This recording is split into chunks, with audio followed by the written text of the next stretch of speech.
Chapter 1029. A heart-wrenching scream filled the air as Park Shi-hoon's face made contact with the ground. 2 streams of blood spurted out from his nostrils, making him look battered and exhausted. Good. It was unknown who cheered, but immediately, cheers and shouts of praise rose and fell one after another. Clearly, Park Shi-hoon's actions earlier had aroused public anger. The few girls who were clamoring earlier no longer dared to shout. Instead, they glared at the crowd with eyes that seemed to be spitting fire. It was as if they were enemies who killed their fathers. Tang Zhang's impassioned speech did not touch their hearts in the slightest. They continued to do as they pleased. Jean Meiji stared blankly at the scene. This had never happened before. In the past, when they came to Huaxia, they were always welcomed with open arms. Initially, they were at a loss for what to do, but later, they got used to it. No matter what they did, the Huaxia people would still treat them like gods. They were even more important than their ancestors and parents. In the beginning, they were very careful as they were afraid of offending the huge Huaxia market. However, they later realized that their worries were unnecessary. No matter what mistakes they made, they were still unique and cool in the eyes of the fans. If anyone dared to make irresponsible remarks, the fans would gang up on them without them needing to say anything. Their vulgar words were unbearable to the ears, causing them to avoid them as if they were rabid dogs. After enjoying this kind of treatment a few times, they felt that the Huaxia market was too good. It was tailor-made for them. It was even better than Korea. That was why they were so arrogant and bossy. This was something they did not dare to do in China, but they could do it openly in Huaxia. However, everything was overturned today. Someone actually hit Park Shi-hoon in front of everyone. Wasn't this overturning the heavens? What was Park Shi-hoon doing at Yenching University? This was the right to study abroad exchange that he had fought for. In order to expand the Huaxia market, artists had no choice but to learn the Huaxia culture. Especially learning a few sentences of Huaxia language was very necessary.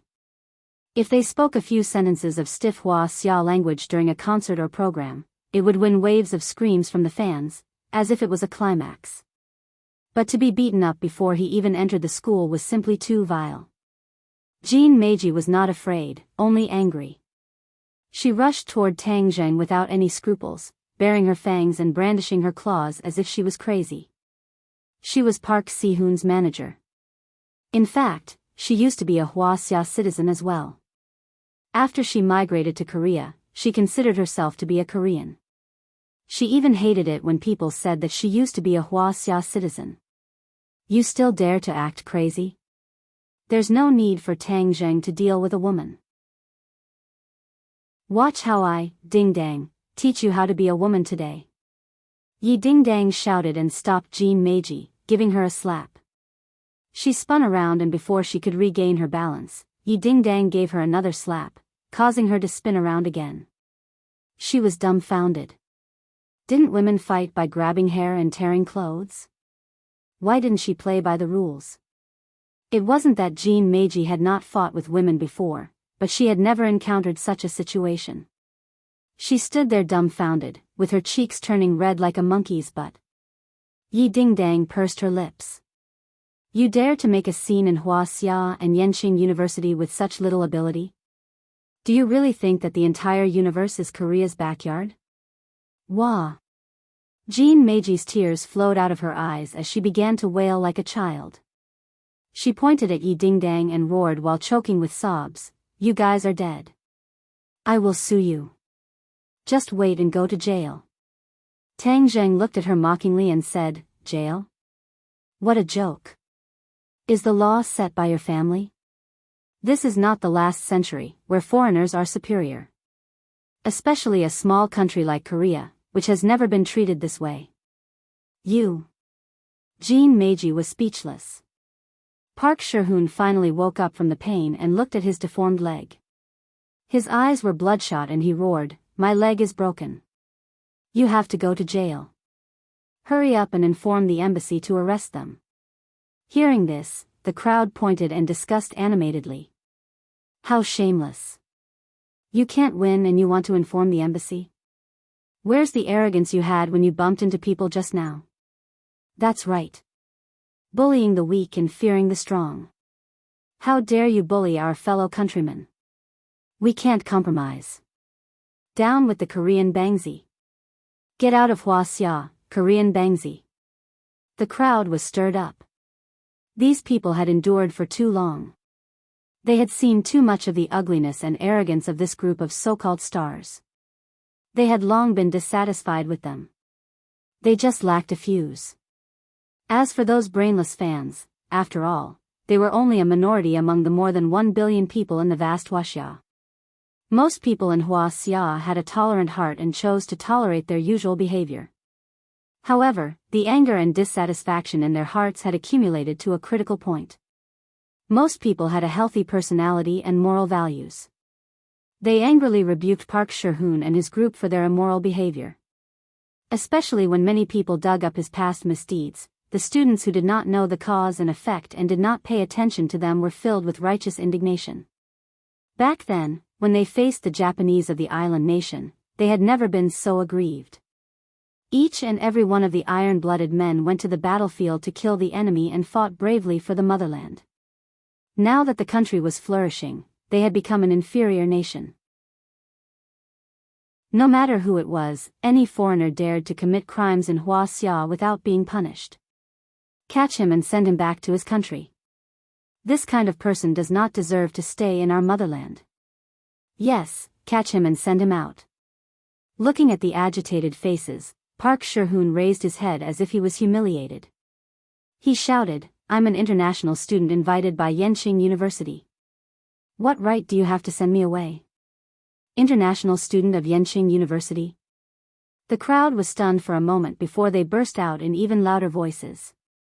Yenching University does not need a student like you. That's an insult to our century-old university. Get out of our university. Otherwise, I won't be able to say that I'm from Yenching University. Yes, get out of our university. Yenching University does not need a student like you. Park Shi-hoon was stunned. He did not expect that. Not only did his argument not make them stop, it made them even angrier. What was going on? Why was it so different from what he had seen before? At this moment, a group of security guards walked over from the crowd. The leader was a middle-aged man. "What are you doing?" the man asked with a solemn face. Jean Meiji acted as if she had seen her savior. Ignoring the pain on her face, she grabbed the man's hand and said excitedly, "Vice Principal Pang, you came at the right time. Today, our Shi-hoon Appa came to report to school, but we encountered this group of lawless and arrogant people. Look at how badly we were beaten up. Even Appa's leg was broken. Hurry up and catch them and throw them in jail." Vice Principal Pang was shocked.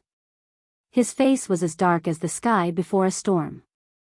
He looked around and asked sternly, "Who is so cruel to do this to an international friend?" No one answered him. Instead, they looked at him with ridicule. Some people began to whisper among themselves. "Who is this person?" That woman called him vice principal. "I don't think there's such a person in our university. You're ignorant. I'm in the student union. I've heard that there will be a vice principal this semester. I heard that he's a returnee from overseas. Then this is bad. A new official sweeps clean, won't Tang Jing be punished?" Vice Principal Pang was pleased with himself when he heard the discussions. He had just been appointed, and he had indeed made drastic changes. If he didn't punish the chicken to warn the monkey, who would be afraid of him in the future? Vice Principal Pang studied abroad in Korea for many years. Later on, he became a teacher in a high school in Korea and rapidly rose to the position of vice principal. Initially, he had never thought of returning to China. But now that he saw Hwaseong rising up, he was tempted. After all, a small country like Korea was not as good as China, and his development potential was limited. Therefore, through various connections and various operations, he finally managed to get the position of vice principal of Yenching University after a lot of effort.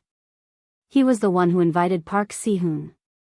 As his first action, he hoped to use Park Si-hoon's influence to attract more young people to apply to Yenching University. He wanted to use this opportunity to expand his influence in Yenching University. He was delayed by some matters today, so he was a little late to welcome Park Si-hoon. He never expected that something like this would happen. Naturally, he was shocked and furious. How dare someone hit someone he invited? Wasn't this a slap to his face? How could he tolerate this?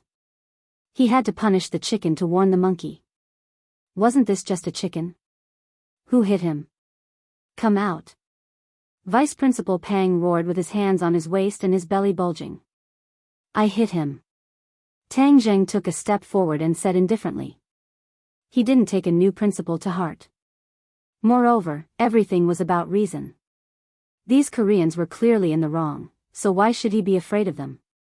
Vice Principal Pang was arrogant as he coldly looked at Tang Zheng and said, You don't have the slightest bit of remorse for hitting someone, and you're still so arrogant. Which class are you from? I'm a second-year student of Yenching University's Archaeology Department, Tang Zheng. Tang Zheng replied without batting an eyelid. Archaeology Department, second year? Humph, how arrogant. How did Yenching University produce a student like you? Do you know what kind of behavior this is?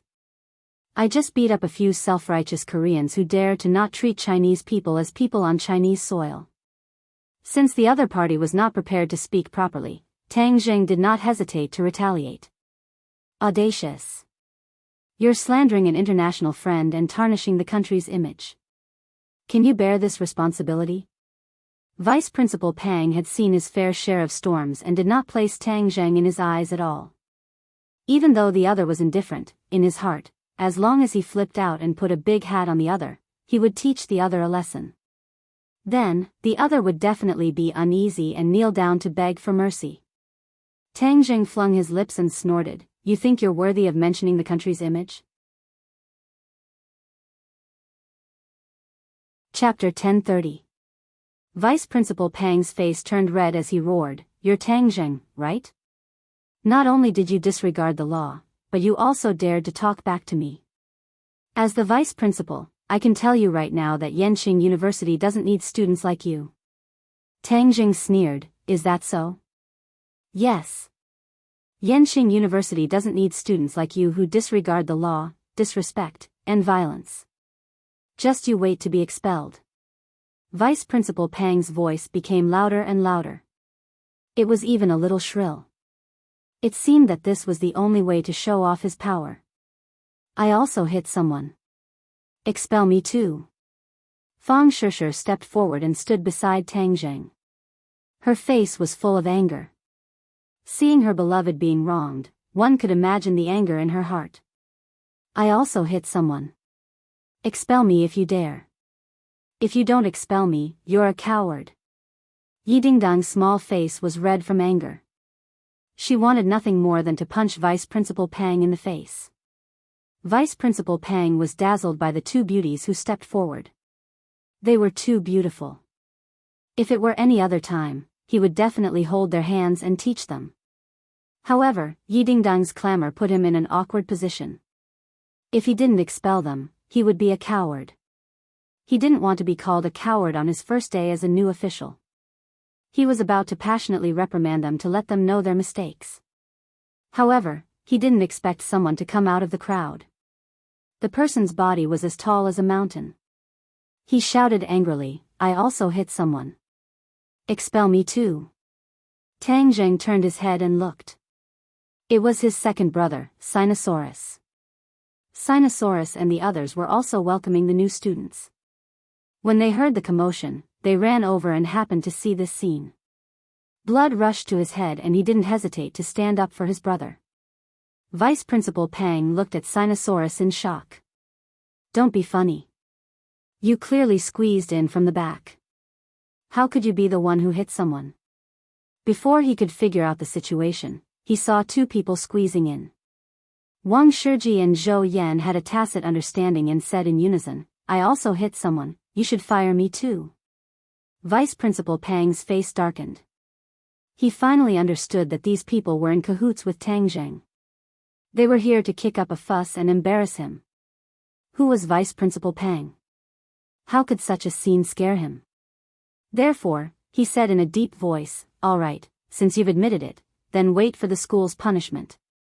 Yenqing University doesn't need students like you." As soon as his voice fell, a few more people squeezed in, but they were all beautiful girls.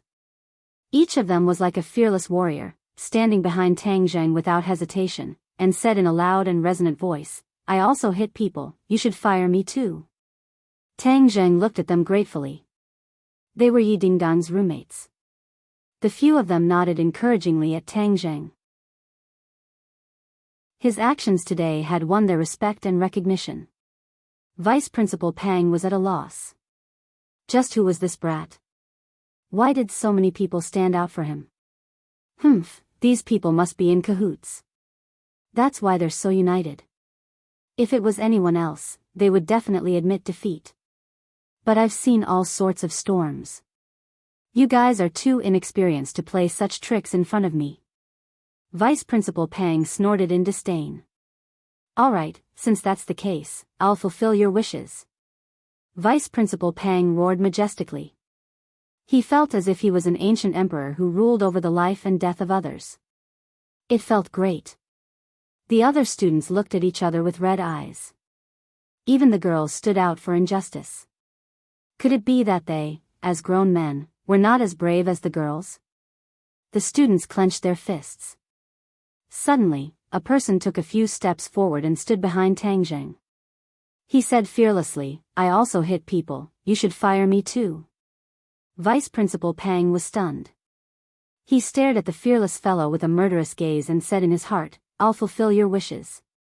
But before he could say anything, he saw students one by one walk behind Tang Zheng, loudly shouting, "I also hit people, you should also expel me." The crowd was stirred up, and their voices rose and fell one after another. This was the most sincere expression of emotion as a student, an instinctive support, but often many people would scoff at it and disdain it.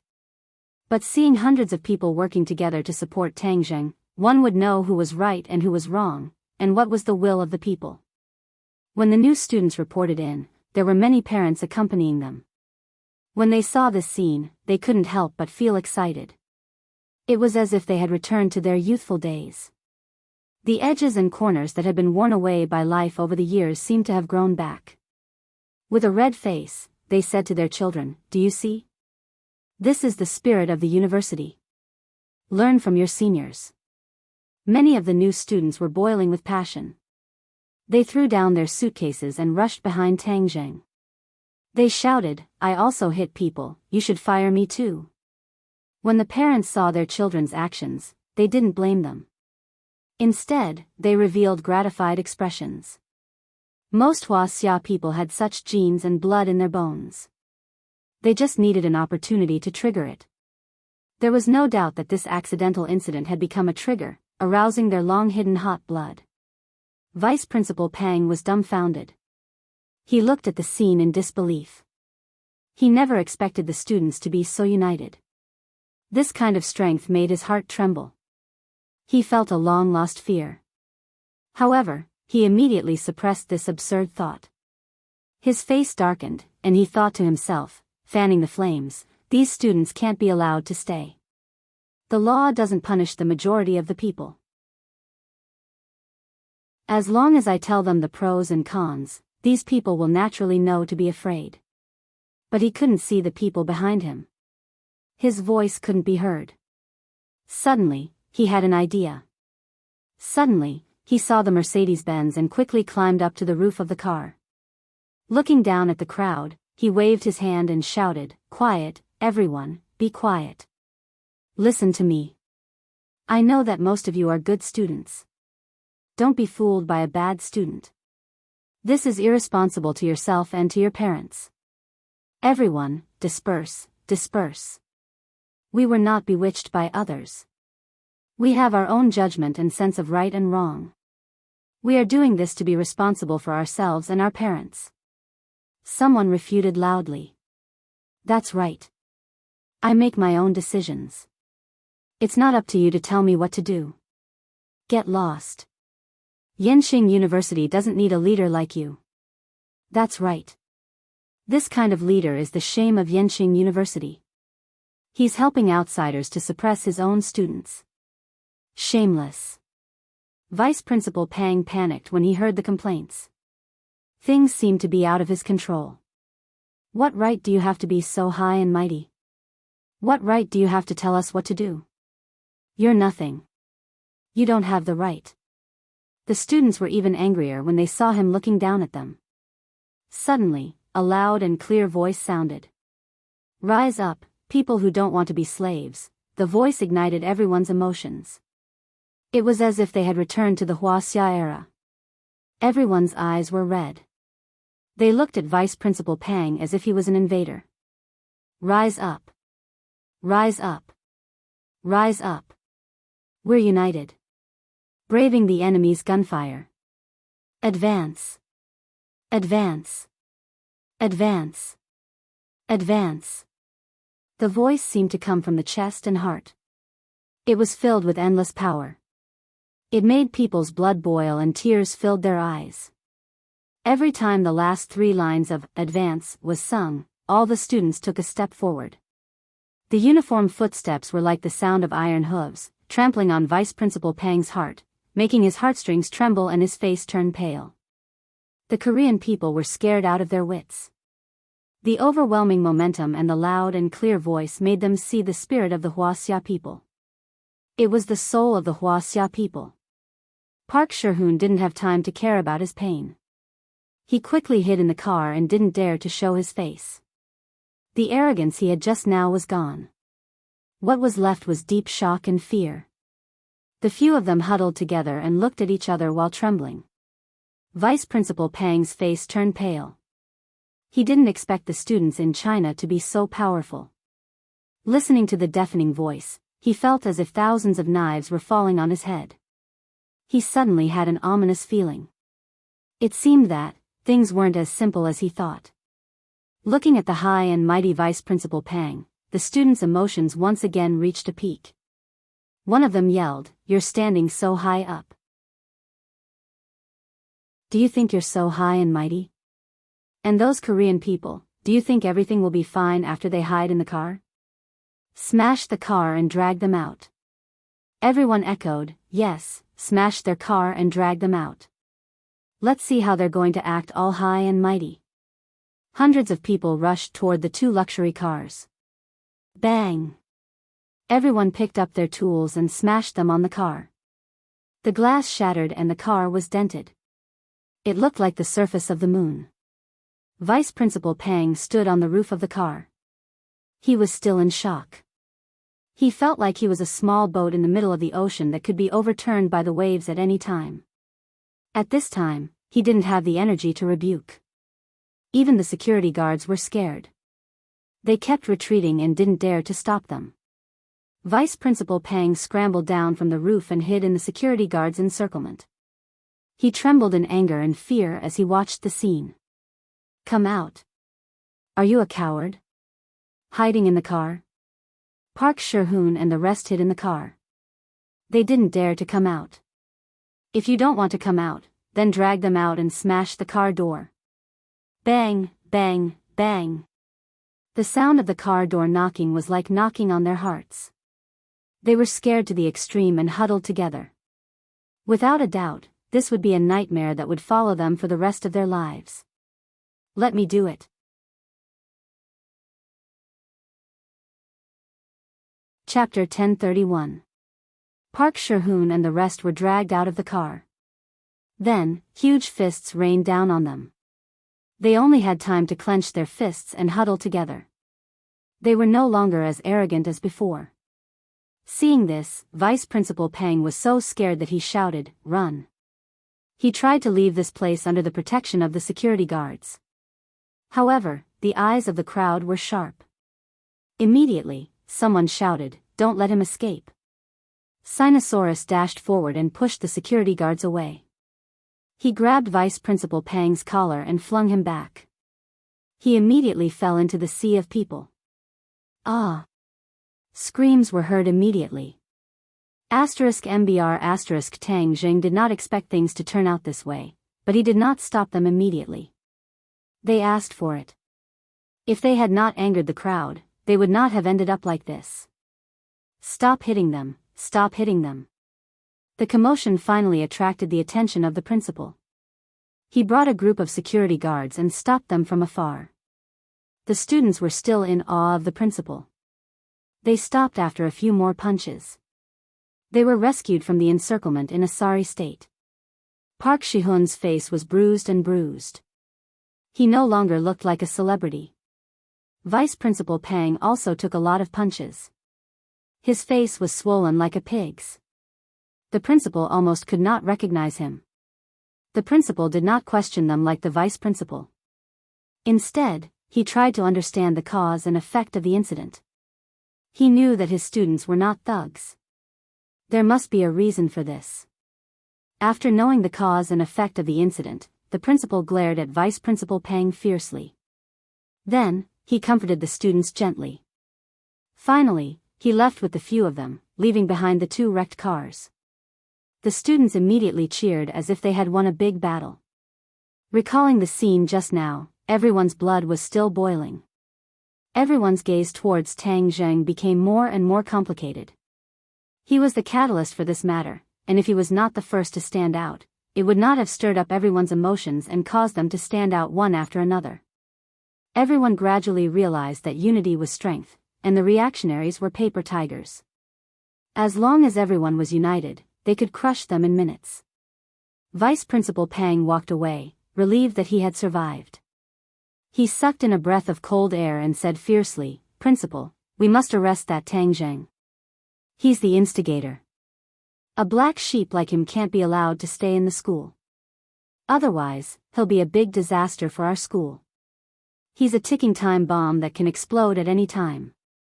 Vice Principal Pang talked non-stop, as if he was going to list Tang Zheng's heinous crimes. He shouted himself hoarse, exaggerating as much as he could. "That's enough." The principal shouted, his face frosty. This incident had caused a huge uproar. Furthermore, it happened during the welcoming ceremony of the new students. With so many parents present, the impact was extremely bad. He had just suppressed the anger in his heart, but that didn't mean that he wasn't angry. This was the first time such a situation had happened in the 100 years since the founding of the school. It was a disgrace to the school. Looking at the pig-headed Vice Principal Pang, he couldn't help but feel regret. He should have resisted the pressure from the higher-ups and rejected this *T-stirrer. He hadn't been in office for long, yet he had already caused such a thing. He really didn't know if he was an idiot or not. Seeing that the principal didn't say a word, Vice Principal Pang was angry and resentful. He continued, "Principal, we can't just let this go. I know that your words of comfort just now were just a temporary measure. Let's discuss the next step. We must teach these lawless students a lesson. Those leaders must be caught and punished by law. We must make an example out of them and teach them a good lesson." The principal finally stopped and looked at Vice Principal Pang with an unkind expression. "What do you want?" "Expel Tang Zheng and punish the rest of the black sheep." "Expel? Ha!"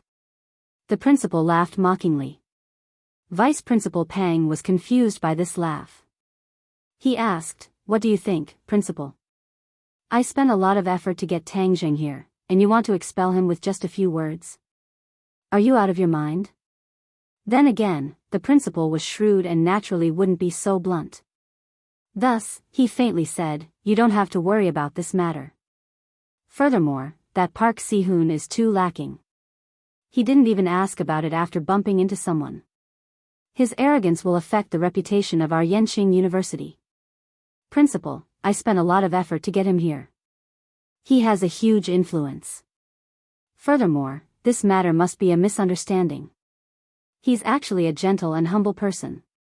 Vice Principal Pang was shocked and immediately tried to defend himself. The principal briefly hesitated before he glanced at Vice Principal Pang. "Don't do it again. If he does something bad again, then our school will not welcome a black sheep like him." "Ah."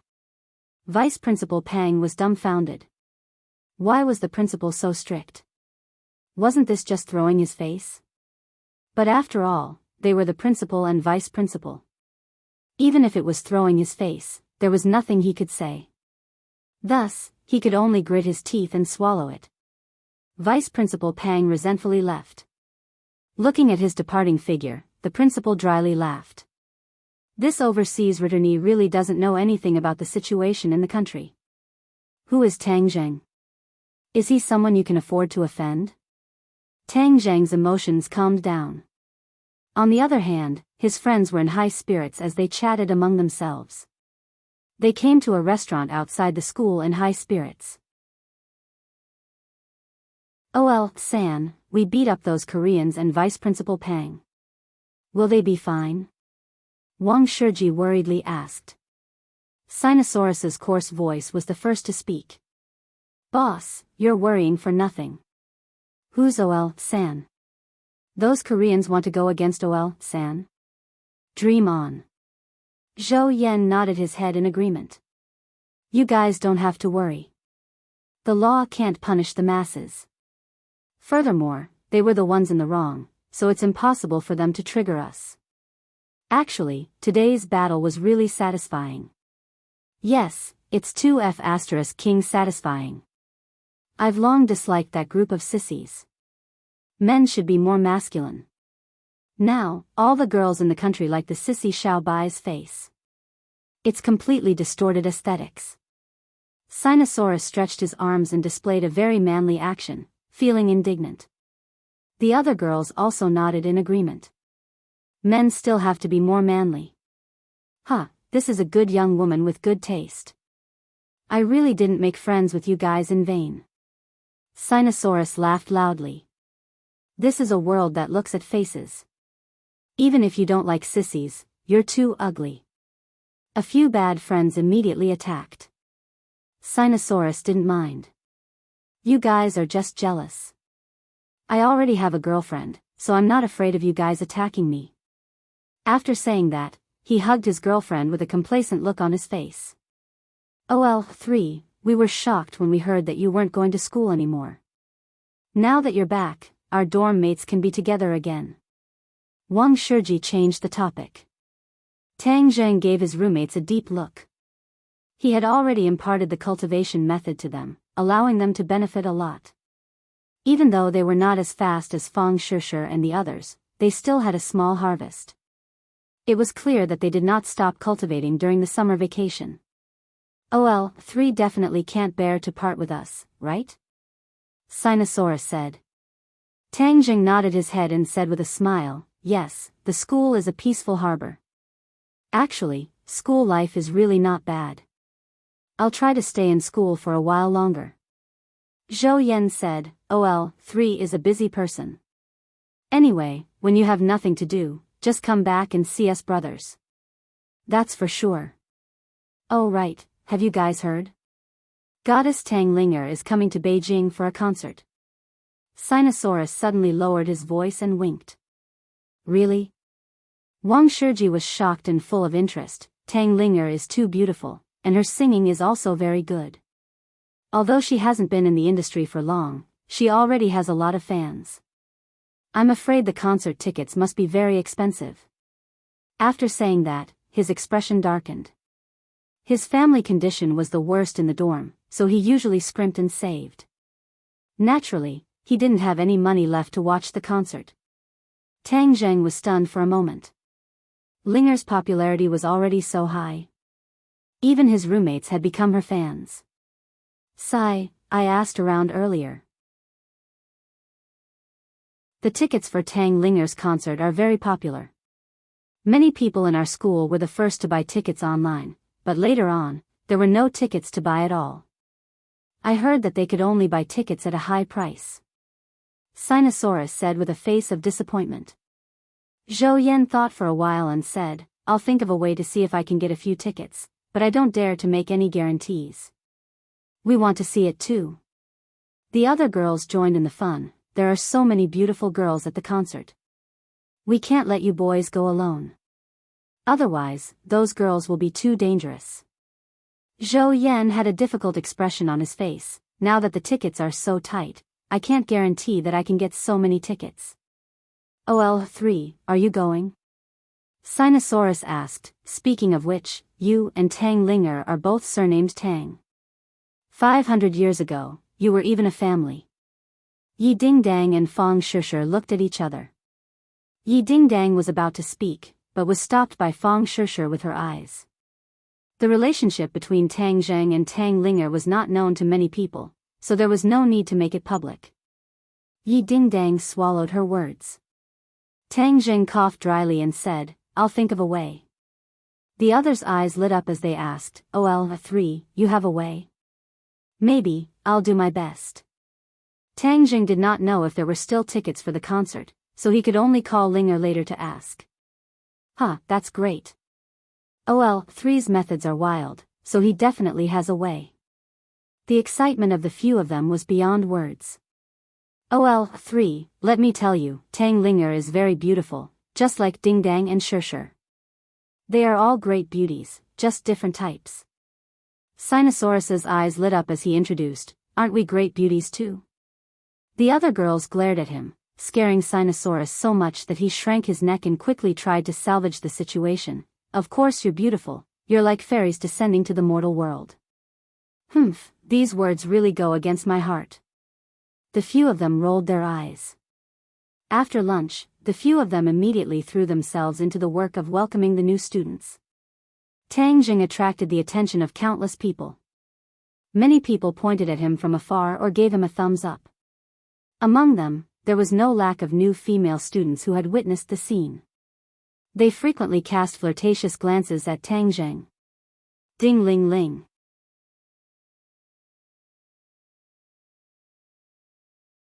Chapter 1032. It was Du Qifeng who called him. Mr. Du, what's the matter? Hearing Du Qifeng's anxious voice, Tang Zheng went straight to the point. Mr. Tang, I wouldn't have bothered you if it wasn't so urgent, Du Qifeng said in fear and trepidation. Tang Zheng nodded secretly and asked, the king of medicine should have gone to your house. How is your wife? That's why I'm calling. Alas, I can't explain it clearly in a few words. Let the senior king of medicine explain it to you. Du Qifeng sighed and said wearily. Master. The king of medicine's voice came. Tang Zheng had been used to this cheap apprentice's name. He asked, King of medicine, what's the problem? Master, Mrs. Du's condition is very strange. I've controlled her condition after taking medicine, but it flared up again the next day, and then it became more and more serious. The medicine didn't work at all. The king of medicine's voice was a little low. He was very interested in difficult and complicated diseases, and he had conquered many difficult and complicated diseases. However, the situation this time made him a little confused, so he had to call Tang Zheng for help. Oh. Tang Zheng's head sank. If the king of medicine couldn't do anything, then what kind of strange disease did Mrs. Du have? Master, I don't know what to do. Can you come here? The king of medicine found it difficult to speak, and he was a little ashamed. Hearing this, Tang Zheng's curiosity was aroused. He asked, my treatment skills are not as good as yours. If you can't do anything, I may not be able to do anything. Master. Madame Du doesn't seem to be sick. The medicine king stuttered, hesitating to speak. Tang Zheng moved his head and frowned. He asked, if she doesn't seem to be sick, then what is it? I don't know, but it's a little similar to the folklore about being possessed by evil spirits. I'm not sure. After all, there's no scientific basis for this kind of thing, and I've never seen it before. The king of medicine's voice also lowered, as if he was not confident in his judgment. Tang Zheng was a cultivator. He knew very well that not everything in the world could be explained by current scientific knowledge. Being possessed by evil spirits was not something that was fabricated out of thin air. The phone was transferred to Du Qifeng again. Du Qifeng anxiously begged, young Master Tang, I know this is too much, but for the sake of my wife's life, I really beg you. You are my last hope. Tang Zheng had thought that the king of medicine would be able to cure him, but now it seemed that he was too optimistic. Moreover, Du Qifeng had helped him before, so he couldn't stay out of this matter no matter what. Now that school had just started, there was not much to do, so he could take the opportunity to go to Du Qifeng's house.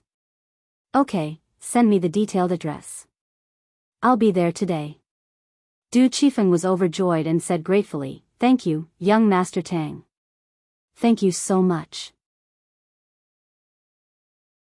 I'll book a plane ticket for you right away." "You don't have to book a plane ticket. I have a way to get there." Tang Zheng declined Du Qifeng's kindness. Since he could fly freely on his sword, he realized more and more the convenience of flying on his sword. It was faster than taking a plane, and he didn't have to wait for a plane. He could stop and go as he pleased. Du Qifeng didn't get to the bottom of it and quickly told him the address. His house was in Shanghai, which was not too far from Beijing. It would take nearly 2 hours by plane. Tang Zheng estimated that he could get there in more than an hour. He didn't leave in a hurry, but dialed Ling Er's phone first. The girl was very excited when she received the call from Tang Zheng. She jumped up and said, "Master, you finally called Ling Er." "Ling Er, are you tired from the concert rehearsals?" Tang Zheng asked with concern. "I'm tired, but after receiving Master's call, Ling Er is not tired at all. I'm full of energy again, hee." Ling said excitedly. "If you're tired, then rest. Don't tire yourself out, okay?" Yes, Ling knows." "Ling Er, do you still have tickets for your concert?" "Tickets? I don't know. I'll ask." After saying that, her voice came from the phone, "Sister Aimi, do you still have tickets for my concert?" "My lady, the tickets for your concert are selling like hot cakes. The tickets online have long been sold out." Aimi said happily. Ling Er's mouth flattened and said, "Is there no other way? Do you have a friend who needs tickets?" "Master does." Aimi quivered and quickly said, "Yes, of course." What a joke. If her boss doesn't have tickets, then she doesn't need to work anymore. Ling Er beamed with joy, "Thank you, Sister Aimi Master, I still have tickets." The corner of Tang Zheng's mouth raised as he gave a knowing smile and said, "I heard it. Just remember to leave me a few. When the time comes, I will go to your concert." "Really?" Ling Er was surprised and happy. "Master, don't worry. Ling will practice harder. I won't disappoint Master." Tang Zheng said a few more words of concern and hung up the phone. He said goodbye to his family and went to the suburbs. He flew to Shanghai on his sword. After passing through the thick clouds, Shanghai was right below him. He landed in the suburbs. He took a taxi and went straight to Du Qifeng's house. This was a seaside villa area. The scenery was very charming. When Du Qifeng received Tang Zheng's call, he was very surprised because it had only been an hour since he called. Even a plane wouldn't be that fast. Could it be that Tang Zheng was already here?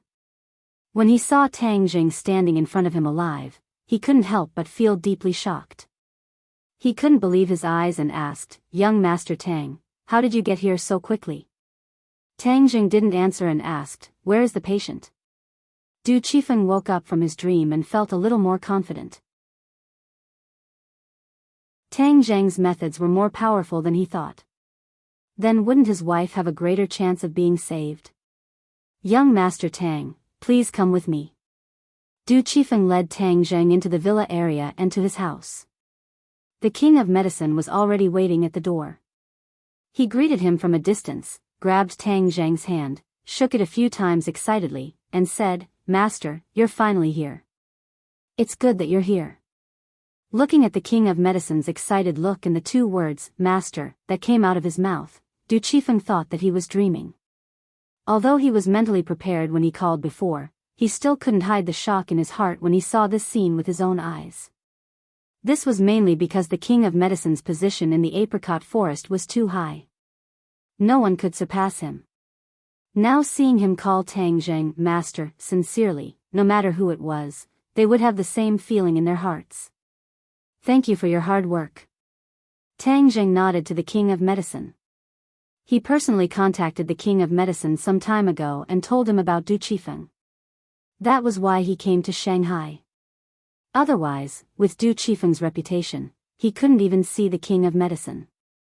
It's not hard, it's not hard. The king of medicine quickly shook his head and said bitterly, I'm ashamed. I originally thought that the medicine would cure the disease, but I didn't expect it to be so different from what I imagined. Until now, I still haven't determined what disease she has. This was a situation he had never encountered before. Naturally, he was very distressed. Let's go see the patient first. Tang Zheng recalled that Qin Baishan's wife had been possessed by the evil spirit in the Millennium Blood Jade, so he wasn't too worried. Young Master Tang, King of Medicine, please come in. Du Qifeng came to his senses and quickly opened the door. He respectfully invited them in and went straight to his wife's room. After pushing the door and entering, Tang Zheng saw a person standing in front of the window sill. When she heard the sound, she turned her head. It was the face of a middle-aged woman. She was well-maintained and full of charm. She glanced at Tang Zheng lightly and said to Du Qifeng, Qifeng, who is this? Tang Zheng frowned. This person looked no different from a normal person. She didn't seem to be possessed. Let me introduce you. This is young Master Tang, and this is my wife. Du Qifeng quickly introduced them. Tang Zheng nodded slightly. Mrs. Du, nice to meet you. Madame Du responded politely.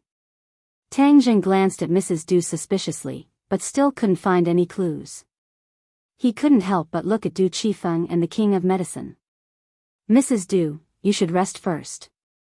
Du Qifeng closed the door and whispered to Tang Zheng, young Master Tang, when she's not ill, she's no different from a normal person. Once she's ill.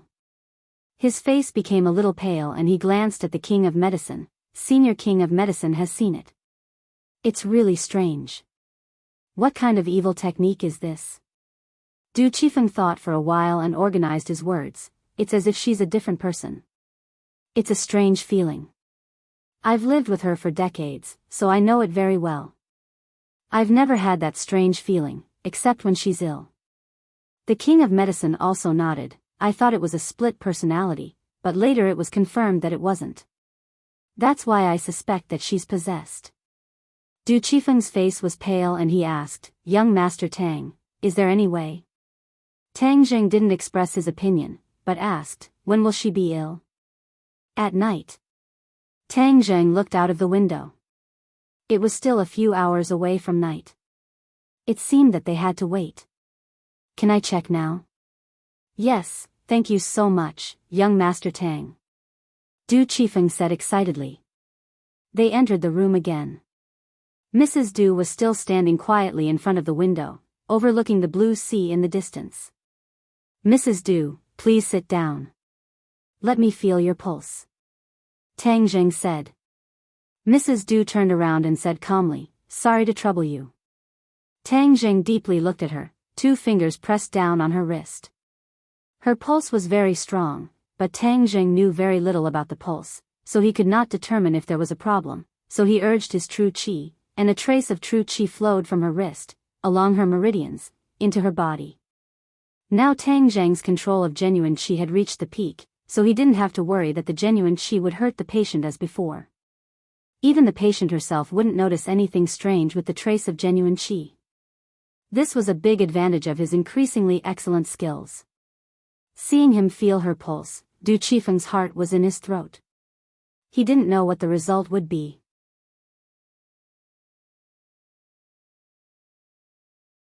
Chapter 1033. Tang Zheng let go of his hand, his eyebrows tightly knitted together. Mrs. Du looked at him with a bitter smile and said, young Master Tang, is there any cure for my illness? Tang Zheng stared at her and shook his head slightly. It's too early to say. He found that the vitality in her body was very weak, but he couldn't find the root of the illness. A touch of disappointment flashed in Du Qifeng's eyes. Young Master Tang, please go to rest first. We'll try again in the evening. They left the room. Tang Zheng and the King of Medicine went back to the room. The King of Medicine asked curiously, Master, did you find anything? Tang Zheng shook his head. The King of Medicine's face became strange. Even Tang Zheng didn't find anything. This illness was really strange. Night fell. They had dinner and waited for the moment when Mrs. Du had an attack. Tang Zheng sat opposite her and didn't miss any chance to observe. The moonlight shone on the bed and fell on Mrs. Du's body. Suddenly, a strange scene happened. A touch of darkness flashed in Mrs. Du's eyes. Her breath suddenly changed and became very cold and horrible. Her face was ferocious. Well, her illness seems to have changed. The king of medicine exclaimed. Why do you say that? She used to tremble all over when she had an attack, as if she had epilepsy. But this time she seemed very calm. Except for the change in her complexion and breath, there were no other symptoms. The king of medicine said, puzzled.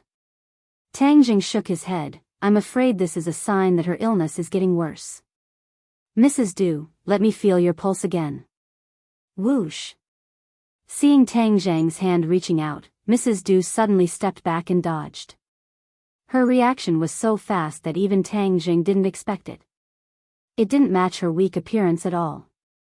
Tang Zhang's eyes flashed with a bright light as he stared at her. Du Qifeng hurried to persuade her, Mrs. Du, let young Master Tang feel your pulse and treat you. Bang! Once he finished his words, Du Qifeng was pushed away by Madame Du's palm. Du Qifeng's tall and sturdy body flew out like a piece of paper and heavily hit against the wall. Madam, you. Du Qifeng clutched his chest and gasped for breath, looking at his madam in disbelief. Madame Du's eyes flashed with a cold light as she coldly glanced at Du Qifeng. Then, she stared at Tang Zheng with an unkind expression. Her voice changed quite a bit as it became the voice of another woman. It was very sharp and gave people a feeling of fear. Who are you? Tang Zheng stared at her and asked, Who are you? You don't have the right to ask for my name. Madame Du said arrogantly. Du Qifeng and the king of medicine were dumbfounded when they heard the conversation between the two. It was as if they were two completely different people. Madam, what's wrong with you? Du Qifeng turned pale with fright. Ignoring the pain, he threw himself at Madame Du. Tang Zheng hurriedly stopped him and advised, Mr. Du, calm down. Let me deal with her. The king of medicine was dumbfounded and said resentfully, possessed. She really is possessed. It is her good fortune that I am possessing her body. What do you ignorant people know? Madame Du was proud of herself and her entire body was exuding evil energy. Let me catch you first. Tang Zheng reached out his big hand and rushed to her. Madame Du flew back, tiptoed on the wall, flipped in the air, and threw herself at Tang Zheng. Bang, bang, bang. In a flash, the two exchanged several moves. However, Tang Zheng's fighting ability was much stronger.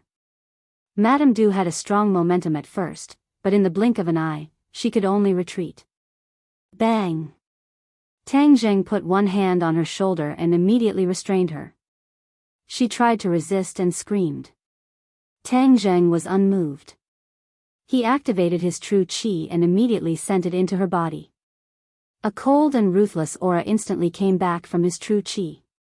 His eyes lit up. He thought, I finally found you.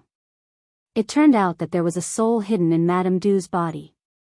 It was very hidden during the day, and even Tang Zheng couldn't find it. But at night, when the yin qi was strong, she would show up. Tang Zheng had seen Tian Chanzi do the possession and rebirth with his own eyes. However, he possessed a dead body, while this guy in front of him came for a living person. There was a world of difference between the two actions. This kind of forceful possession of another person's body was very bad. Tang Zheng couldn't do anything about it. Moreover, there were so few cultivators today. It was rare to find someone who had the ability to possess and rebirth.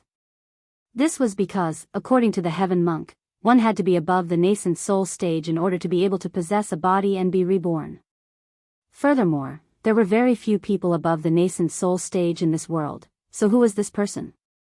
He had to find out. Who are you? How dare you be so rude to me? Madame Du screamed at the top of her voice. She stared at Tang Jing angrily, as if she wanted to eat him alive. Tang Zheng wasn't afraid at all. He activated his genuine qi and immediately found the culprit in Madame Du's brain. This soul was hidden in the depth of her brain. It was a cloud of black gas. He could vaguely see a ferocious face hidden in the black gas. The ferocious face was opening its mouth and roaring. It seemed that it wanted to scare Tang Zheng away. "Who are you?" Tang Zheng asked. "You are not qualified to know my name." "Really? Then I'll destroy your soul." Tang Zheng used his genuine qi to stab the cloud of black gas like a sword. The other party immediately shrank back, but it didn't help. Her voice became more and more shrill, as if she was suffering endless pain. Seeing this scene, Du Qifeng's heart trembled. He wanted to persuade her, but was stopped by the king of medicine in time. "Director Du, if you want to save your wife, don't disturb my master." Du Qifeng was resentful. He was as anxious as an ant on a hot pan, spinning around in circles. I'll talk. Mrs. Du seemed to be unable to endure the torture and finally compromised. "I escaped from the prehistoric heavenly tomb." Prehistoric heavenly tomb? Tang Zheng was shocked. What does this have to do with the prehistoric heavenly tomb? After the restrictions of the prehistoric heavenly tomb were completely broken, many of the creatures or magic treasure that were imprisoned in the prehistoric heavenly tomb took the opportunity to leave that damned place and regain their freedom. What? Tang Zheng was shocked. He was actually one of the people who knew about this matter. Back then, in order to regain his freedom, the 100 Transformation Star Lord had broken through the restrictions of the Buzhou Mountain, which was equivalent to breaking through all the restrictions of the prehistoric heavenly tomb. That was why the Thundercloud Beast was able to leave the prehistoric heavenly tomb as it pleased. However, the side effect was that without the restrictions, any living being could leave the prehistoric heavenly tomb. Back then, he, Tian Chanzi and the others had personally seen tens of thousands of rays of light soaring into the sky. Tian Chanzi had once said that those rays of light were countless magic treasure S or Yin generals. In any case, they were living beings imprisoned in the prehistoric heavenly tomb. The people buried in the prehistoric heavenly tomb were all experts from the ancient era. Due to that restriction, the souls of these people did not enter the cycle of reincarnation, but were instead imprisoned in the prehistoric heavenly tomb. After tens of thousands of years, these souls interacted with the Yin Qi, and in the end, many of them became Yin generals. They lost their nature and became bloodthirsty people. Back then, Tang Zheng had met this kind of Yin general. Other than that, there were also magic treasures. The mountain-shattering meteor hammer that Sinosaurus had coincidentally obtained was one of them. It was just that, Tang Zheng did not pay too much attention to this matter in the past, and had almost forgotten about it. This was because, other than Sinosaurus, there was no other similar news. Now it seemed that he was too optimistic. In fact, many changes had already happened, but they were hidden under a calm appearance, confusing his eyes. Now it seemed that the one attached to Mrs. Du's body was a Yin general. The other party called himself the Seat, so it seemed that he had not completely lost his life. All of this was because of him. If he had not barged into the Buzhou Mountain, the 100 Transformation Star Lord would not have broken through the restrictions and released so many living beings. Mrs. Du would naturally not have become like this. As a result, he was duty-bound. It seems like the situation with Mrs. Du and second brother is not an exception. I need to find other people in similar situations. Some people are in danger, and some people might have obtained some benefits and gone into hiding. If not for Du Qifeng finding him by chance, the Mrs. Du would definitely have been reborn and become a cultivator in hiding. Of course, there were also some people who would obtain some magic treasures. If they were able to survive, they would naturally become cultivators. Currently, they had not heard of this situation. It seemed that they were all very smart. Before they completely understood the current situation of the society, they did not dare to act rashly. Perhaps they had already made a move, but Tang Zheng had not discovered it yet. Maybe one of the people who usually brushed past him was a spy.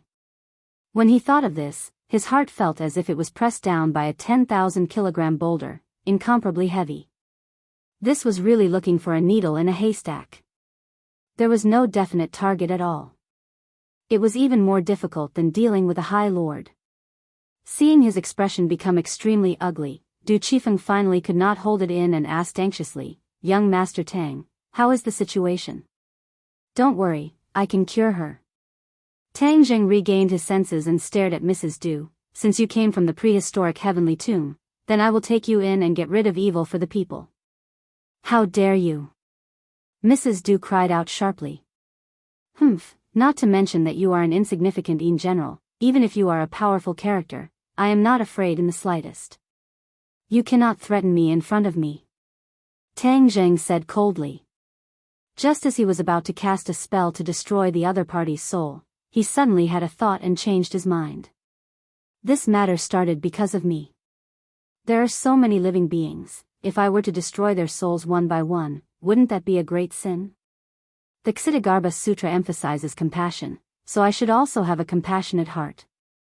Why don't I learn from Dizang of Goguryeo and convert them, which can be considered a merit?" Without a doubt, in order to suppress the Asura, he recited the Ksitigarbha Sutra every day. The effect on himself could not be underestimated, and his state of mind had undergone quite a bit of change. He had experienced too many massacres, and there was a lot of evil in his heart. After reciting the Ksitigarbha Sutra every day, the evil in his heart gradually decreased, and his state of mind became much calmer. Of course, this was an imperceptible change that even he himself did not notice. Mrs. Du seemed to be a little afraid, and understood that she was not his match. Seeing that he was about to make a move, she hurriedly begged for mercy. "Please let me go, I will never do this again."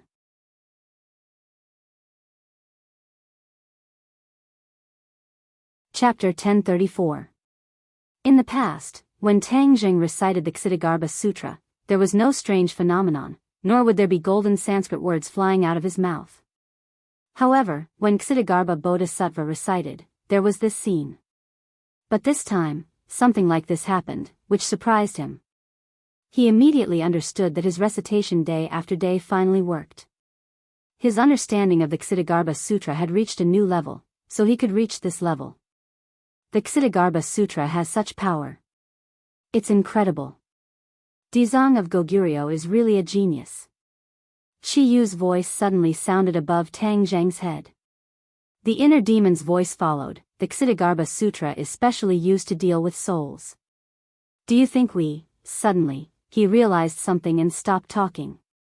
Shi Yu also seemed to think of something and stopped talking at the same time. Tang Zheng naturally heard the conversation between the two.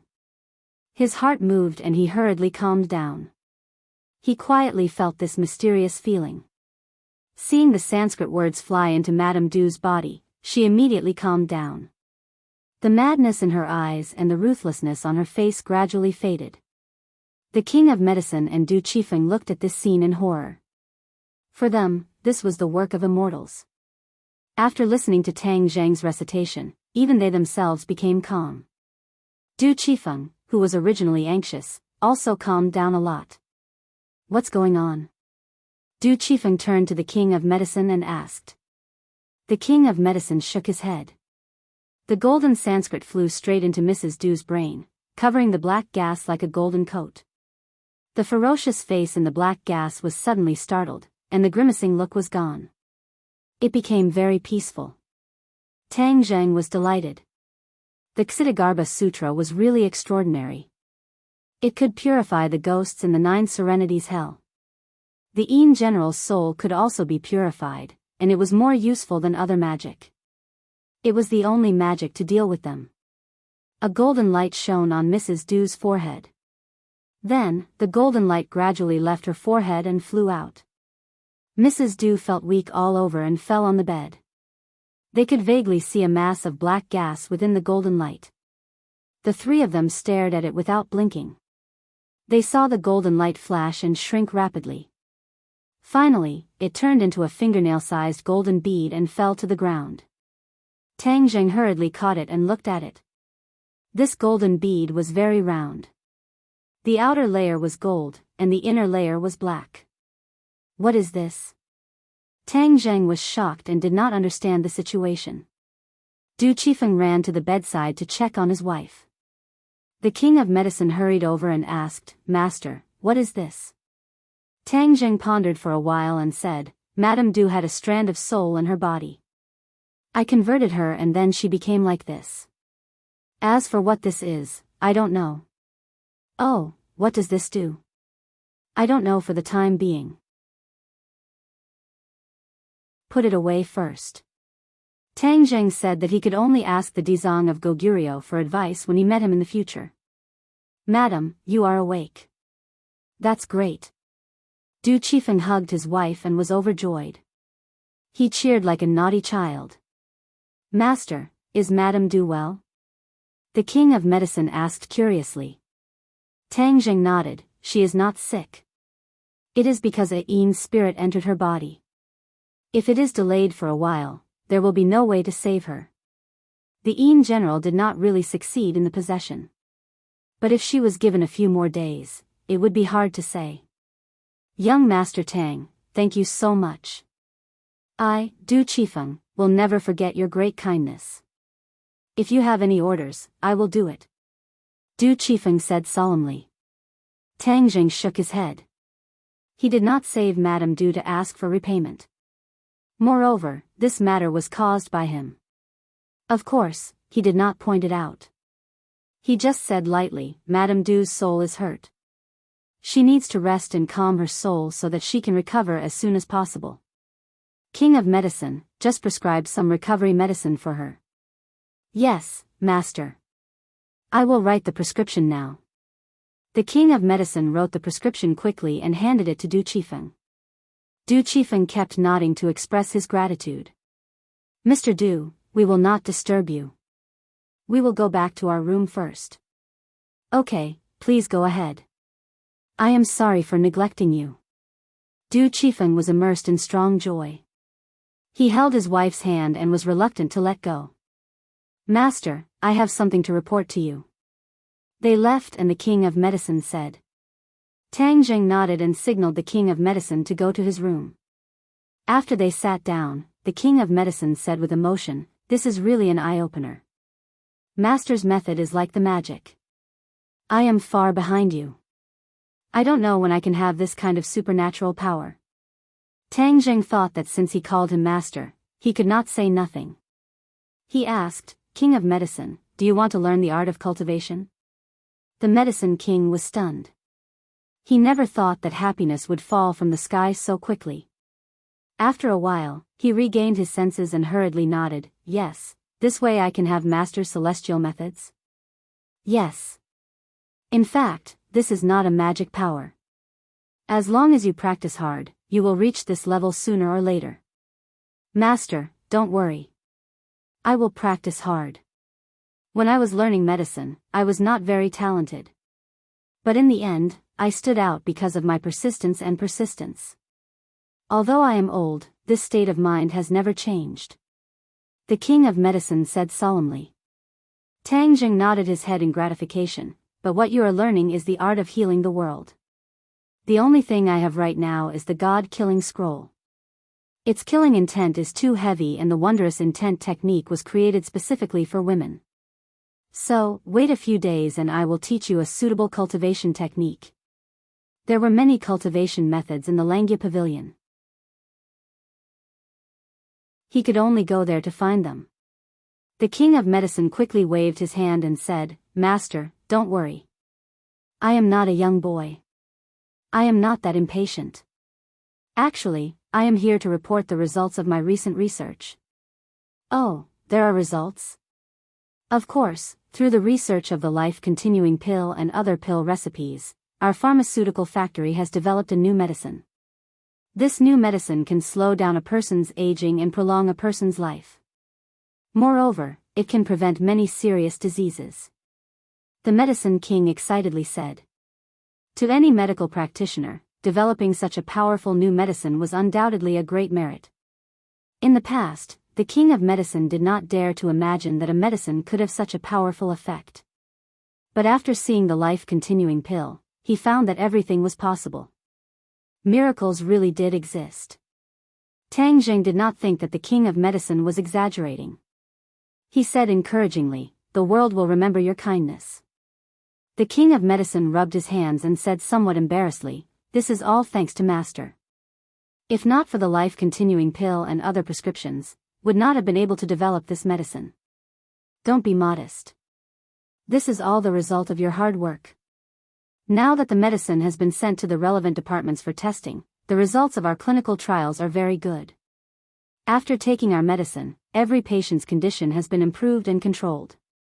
This new medicine will change the structure of the medicine market. It will really become a miracle medicine." The king of medicine said excitedly. "I will leave this matter to you. This is a good thing that will benefit the people. You must do it well and not make any mistakes. Master, rest assured. This old life of mine will fight to the death with this matter. It will definitely benefit more people." The king of medicine patted his chest and said in high spirits, "The final price of the medicine should not be too high. Do not be like the other black-hearted manufacturers," Tang Zheng warned. The king of medicine looked at Tang Zheng with sincere admiration and said, "Master is merciful. The people will remember your kindness." The king of medicine reported some key points in the research and development and then returned to his room. Tang Zheng was not sleepy. Instead, he remembered the conversation between Qi Yu and the inner demons. He said with a smile that was not a smile, "Hey, the two of you, stop pretending to be mute. We haven't finished what we were talking about. Let's continue. What did we say?" "We didn't say anything," Qi Yu flatly denied. The inner demons also hurriedly echoed, "Yes, we didn't say anything. You must be hallucinating." Tang Zheng said jokingly, "Oh, this is so rare. You guys are finally on the same page." Qi Yu and the inner demons were a little resentful, but they maintained a tacit understanding. Tang Zheng was not so easily fooled. He said bluntly, "If it weren't for your reminder, I would have almost forgotten. In the end, the two of you are also souls. The Ksitigarbha Sutra is a spell that specializes in dealing with souls. Naturally, it will be effective on the two of you. How is that possible? How can we be the same as ordinary souls?" The two of them hurriedly denied, "Don't let your imagination run wild. It's better to cultivate properly. This is the right path." "That's right, the danger you are facing now is even greater. Not only is there the Azure Dragon Palace, there are also the things that escaped from the prehistoric heavenly tomb. These are the most important things." Tang Zheng remained unmoved. "I will take care of all of these things one by one, but the two of you have always been living in my body. This is not a solution. I don't want to bury a time bomb in my body." "Ah, what are you doing?" The two of them were shocked. In the past, they thought that they were strong enough that even Tang Zheng was not strong enough, so they did not have to worry too much about his methods. Now, it seemed that ever since he cultivated the Ksitigarbha Sutra, this situation had been quietly changing. It was just that they had never realized it before. This time, they had coincidentally realized this point and understood how terrible the situation they were facing was. They had become fish on the chopping block. They were filled with regret as they had really touched a sore spot. Why did they have to be so talkative? If not for them reminding him, Tang Zheng probably would not have thought of this point.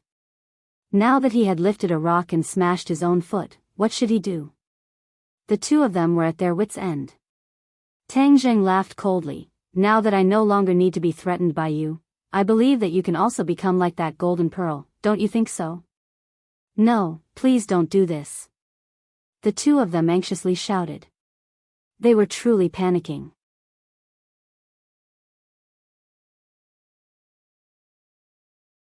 Chapter 1035. After hearing Tang Zheng's words, Qi Yu realized that a great disaster was about to befall them. He panicked and said, "Tang Zheng, don't treat us like this. We are of great use to you." "Great use? I don't see it. On the contrary, we are a great potential threat." Tang Zheng did not think so. "We really are of great use. Didn't you want to find a suitable cultivation method for the king of medicine?" "I have it," Qi Yu said impatiently.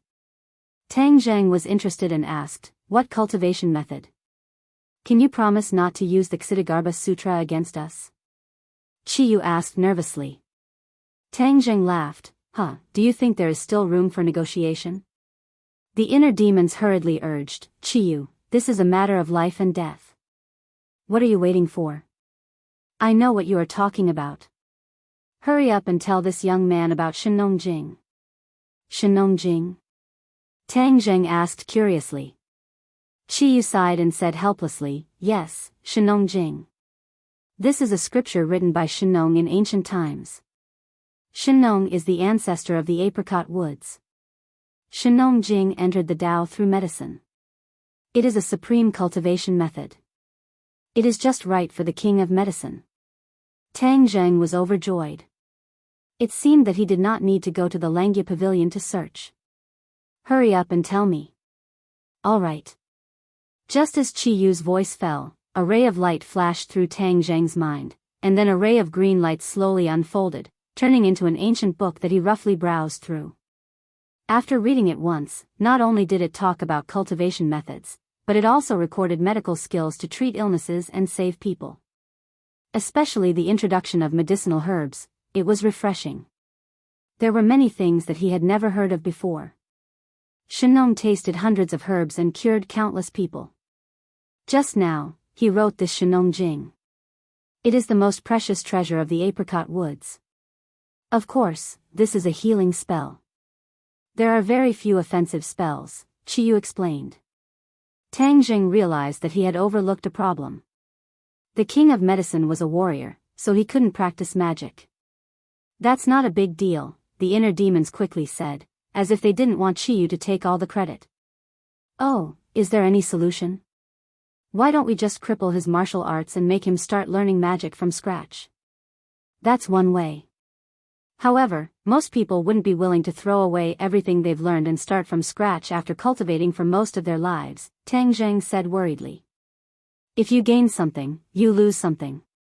Besides, Shenong Jing was made just for him. It is many times better than his half-baked martial arts. If he doesn't know how to calculate this, then he is a complete idiot. The inner demons said. Tang Zheng thought for a while, and agreed with the inner demons. However, this kind of situation did not apply to everyone. This was because it was not so easy for ordinary people to find a cultivation technique that was so suitable for them. Tang Zheng, don't you think the two of us are very useful? In the future, you will encounter more problems and more difficulties. We can still give you advice, which is definitely more useful than making us disappear. Chiyu said with a bashful face. Tang Zheng frowned. He was not someone who was so easily fooled. These two fellows were indeed a treasure trove, but they were also very dangerous. He would not let them go just because of a set of Shenong Jing, so he said, You want to bribe me with a set of Shenong Jing? You're underestimating me too much. What are you doing? Are you going to stubbornly deal with us? What do you think? No way. The inner demons hurriedly stopped him. Young man, didn't you want to deal with those things that escaped from the prehistoric heavenly tomb? We can help you. Yes, we can help you. This is a huge project. You can't do it alone. We can lend you a hand. Chiyu hurriedly chimed in as if he was grasping at a life-saving straw. Tang Zheng's head moved. This was a good idea. In fact, ever since he found out that the Ksitigarbha Sutra could balance Chiyu and the heart demon, he was not so worried about these two people. Because, with the Ksitigarbha Sutra, they would not be able to make any big waves, and they were a huge treasure trove. He could get many useful things from them. Hastily making them disappear from this world would not do him much good. However, in order to make them obediently submit, he had to scare them as much as possible. As expected, not only did they blow up Shenong Jing this time, they even had a way to find the things that escaped. This was something worth celebrating. Tell me in detail. Tang Zheng said with a cold face. Yes. The inner demon smiled bitterly. He had been wise for his entire life, and no one could kill him. He never thought that he would be controlled by a young man in the end. Those things that escaped are divided into two types. Some of them are Yin's soul generals, and some of them are magic treasures. These magic treasures are of different levels, and our focus should be on the Een Soul generals, because they have their own consciousness, and are more dangerous than magic treasures. Hearing the inner demons' analysis, Tang Jing secretly nodded his head, thinking that it made sense, but he still retorted, "But we can't give up on the magic treasure, after all." OL, Tu encountered the mountain-shattering meteor hammer and almost lost his life. "Alright, we'll do our best." The inner demons was helpless. These things actually have a strong prehistoric aura. As long as we grasp this clue, it will be very easy to find them. Prehistoric aura? Tang Jing frowned. Yes, it is extremely difficult for others to discover this aura, but Qi Yu and I can discover it. The inner demons vowed. Tell me what kind of aura it is. I'll find it myself. No. Only we can discover this kind of aura. Although your cultivation isn't bad, you can't discover it because we are people from the ancient era. That's why we have this kind of ability. The inner demons argued. Right, right. Qi Yu hurriedly agreed. We have been in the prehistoric heavenly tomb for tens of thousands of years, and have long known about this kind of aura. No one else has this kind of ability. Really?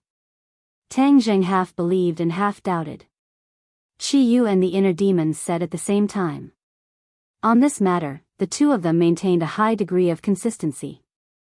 Tang Jing did not probe any further, but he guessed that it was most likely false, because Qi Yu and the inner demons were afraid that if they told Tang Jing the specific method, he would destroy the bridge after crossing the river and deal with them. Since they had this kind of worry, Tang Jing did not point it out, and treated it as giving them a reassuring pill. Alright, I won't pursue the matter further, but you must tell me where this kind of prehistoric aura is. Tang Jing said sternly. Yes, we can tell you right now that there is a prehistoric aura in the capital. Beijing? Tang Jing was shocked, his face darkened, and asked sternly, "Why didn't you tell me before?" This. The two of them stammered, "We didn't think of this before and ignored it. We only thought of this after seeing Mrs. Du's situation." Really?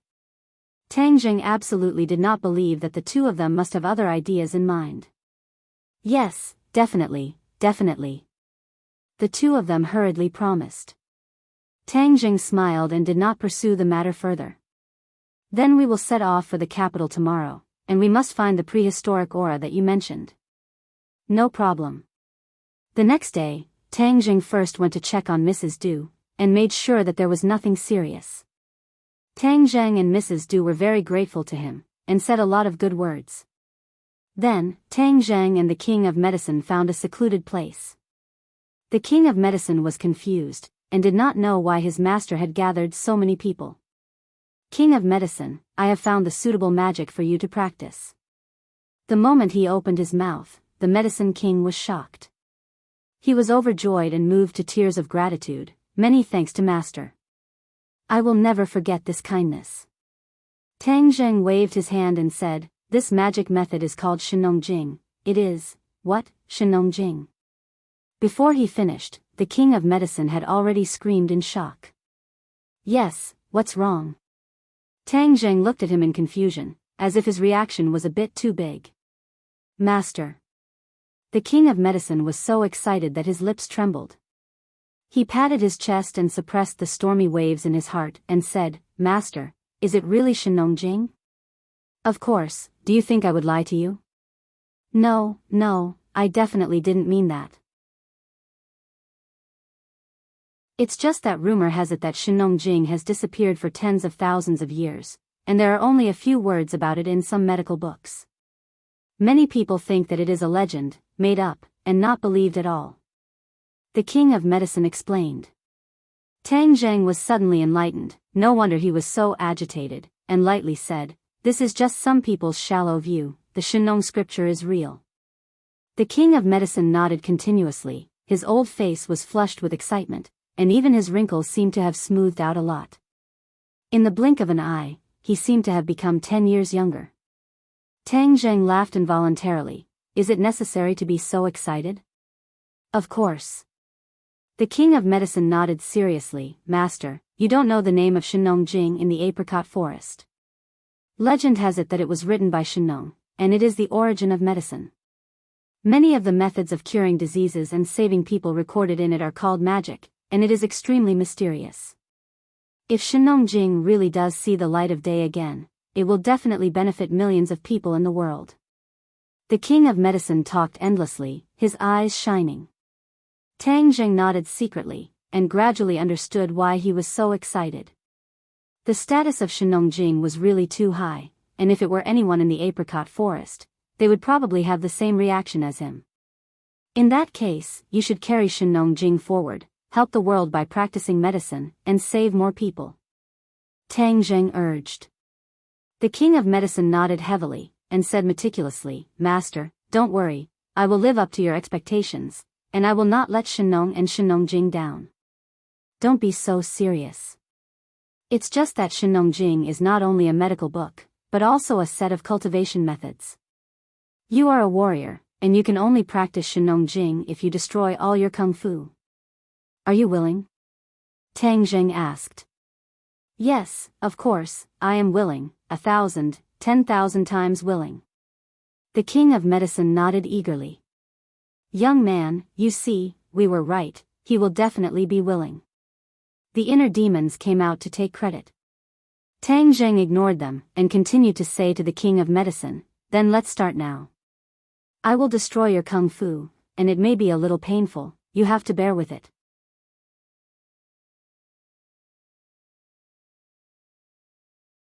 Chapter 1036. There were many ways to destroy a person's kung fu. First of all, one could directly shatter a person's dantian.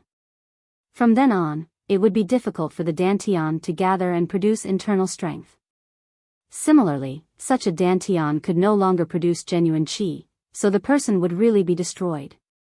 In addition, one could also do it like when Tang Jing participated in the kung fu competition. He was plotted against and took a strong poison like the spirit refining pill. This would not only destroy a person's kung fu, but also destroy a person's body and meridians. This method was not advisable. Finally, there was another way, which was to use a strong kung fu to dissolve the opponent's internal strength. This could only be done if there was a great disparity between the two people's kung fu. This method would not hurt the meridians and body, and was the most gentle. Tang Jing naturally chose this method. His kung fu was much stronger than the king of medicine, so of course he could do this.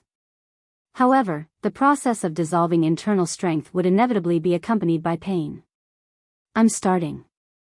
Tang Jing shouted in a deep voice and activated his genuine qi. The medicine king's body suddenly stiffened as he furrowed his brows. This was because he felt a powerful energy rush into his meridians. At that moment, a bone-piercing pain appeared spontaneously. Ah! He subconsciously groaned in pain, but quickly gritted his teeth to hold it back. Tang Jing's mind was not distracted as he quickly cut the Gordian knot.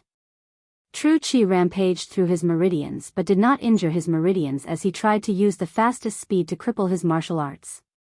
It had to be said that although the king of medicine was a master in the apricot forest and his medical skills were exquisite, his kung fu cultivation was indeed mediocre.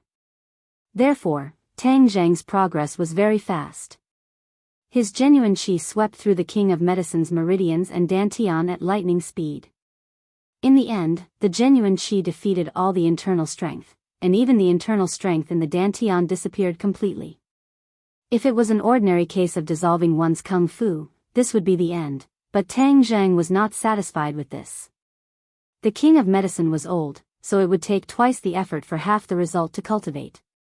In order to make up for this defect, he decided to take this opportunity to personally cleanse his muscles and marrow and widen his meridians so that he could cultivate faster in the future.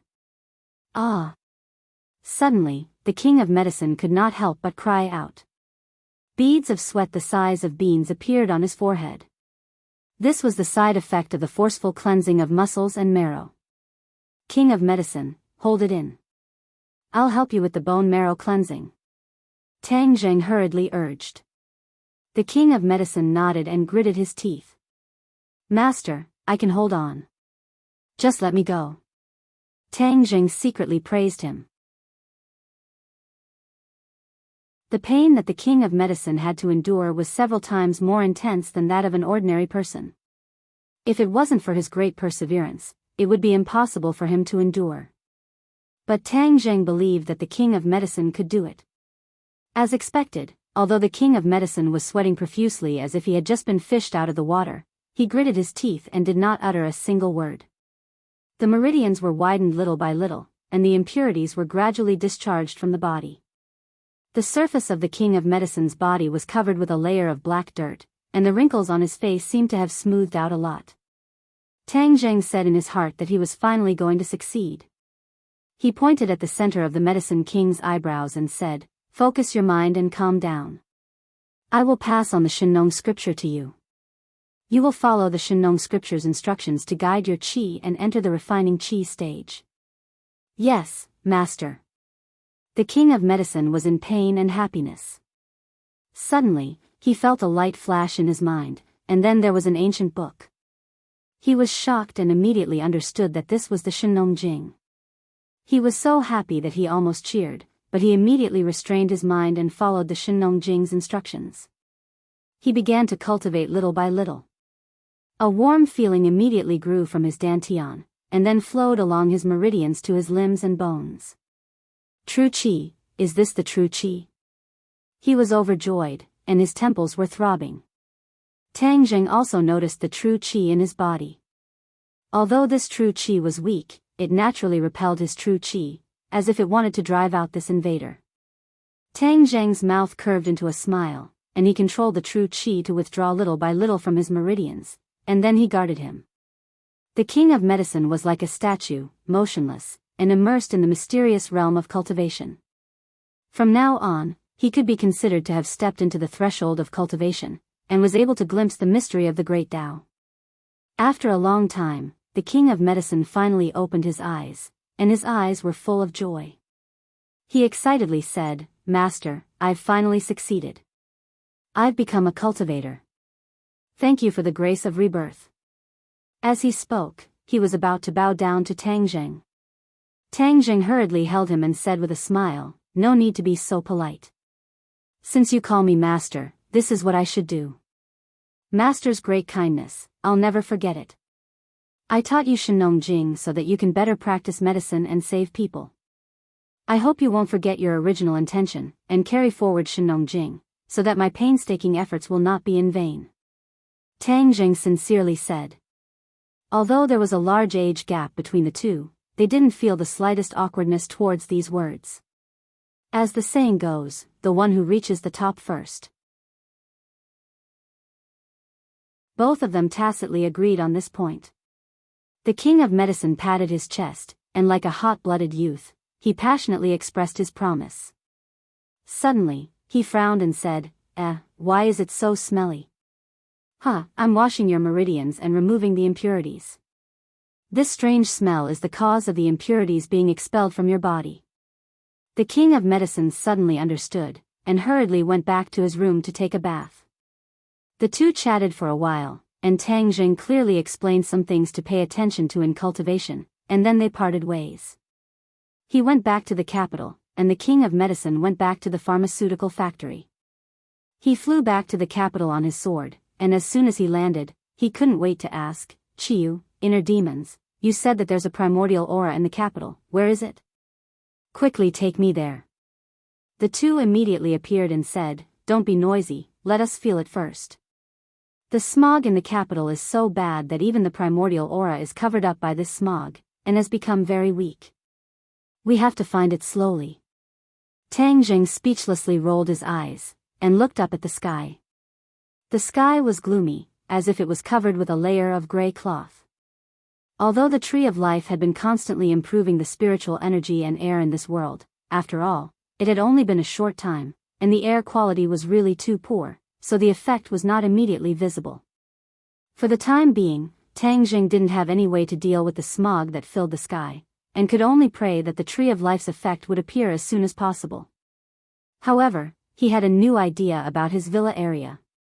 He couldn't care less about other people's territory, after all. He didn't have that much ability, but if his own area was filled with turbid air all day long, it would be too embarrassing.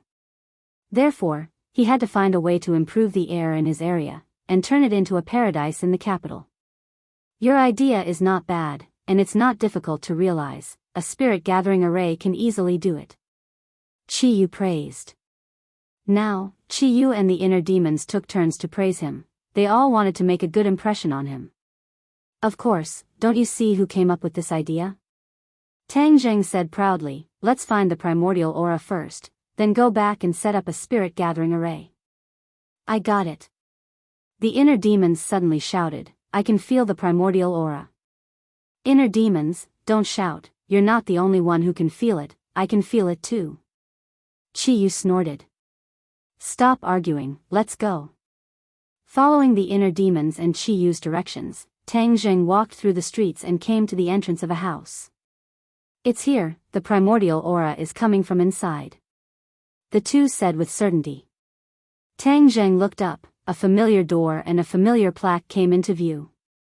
Yi Mansion. Why are we here? This was the Ya family's mansion in the capital. Tang Zheng used to be a frequent guest, but after Yi Tianlei and Yi Xuanji broke off, he never came here again. The Yi mansion was still as tall as before, and the courtyard was deep. There was no difference compared to before, unlike the Song and Chu families that were completely ruined. When the guards at the door saw Tang Zheng, their expressions became strange. After all, who didn't know the former son-in-law of the Ya family? Seeing him standing at the door, they couldn't guess what he was thinking, so they didn't dare to act rashly. Are you sure it's here? Tang Zheng looked at the house with a strange expression, and asked the two. Chi-Yu and the inner demon seemed to have been greatly insulted, and said sullenly, you can doubt other things, but how can you doubt our professionalism? The primordial aura is coming from inside. Tang Zheng nodded with a sullen face. Could it be that someone in the Ya family had been taken over? This was something new and unheard of. Then let's go in and take a look. Tang Zheng could even come and go freely in the inner palace, so how could he be blocked by these high walls? When he walked to the door, the guards quickly came up and stopped him with a complicated expression, and nervously said, Young Master Tang, please stop. Tang Zheng didn't plan to make things difficult for them, and calmly said, I won't make things difficult for you, just open the door.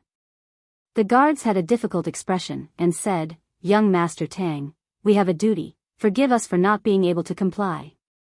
Seeing Tang Zheng's expression suddenly change, as if he was about to flip out, a smart guard quickly said, Young Master Tang, please wait a moment, we will go and report. Tang Zheng hesitated. Since the primordial aura was in the Yi mansion, it naturally couldn't escape, so he nodded his head. Not long after, the guards hurriedly ran back and respectfully bowed to Tang Zheng, and said, Young Master Tang, please, the patriarch is waiting for you in the main hall. Tang Zheng walked in with large strides, and found that there wasn't much change in the Yi mansion. He secretly asked the two guards about the primordial aura's whereabouts, and the two acted as guides, guiding him forward. Young Master Tang, it's not that way, it's this way. Seeing Tang Zheng turn the corner, the guards were shocked, and quickly shouted, the patriarch is waiting in the main hall, it's this way. I'll go over here first. Tang Zheng didn't want to delay any longer, and with a leap, he turned into a blur, and rushed towards the direction of the primordial aura. Young Master Tang, you can't. The guards turned pale with fright and screamed. Suddenly, a figure descended from the sky, and blocked in front of Tang Zheng. Looking closely, it was actually Yi Xuanji, who looked a bit older than before, and his snow-white beard fluttered in the wind.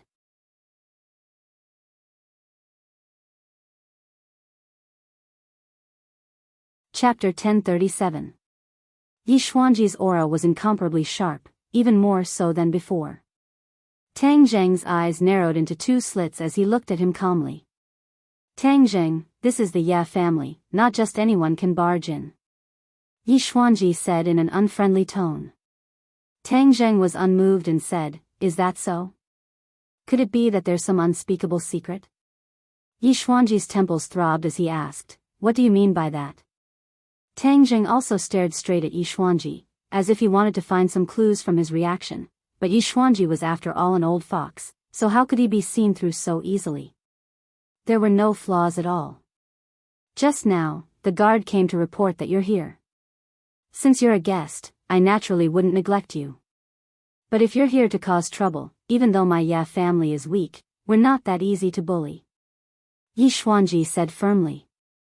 Tang Jing turned around and asked Qi Yu and the inner demons if the great desolate aura was nearby. After getting an affirmative answer, Tang Jing made up his mind. Even though it wasn't good to barge in, this matter was still very important and he couldn't be careless. Moreover, the Ye family was his opponent. If he was too polite, it would seem hypocritical.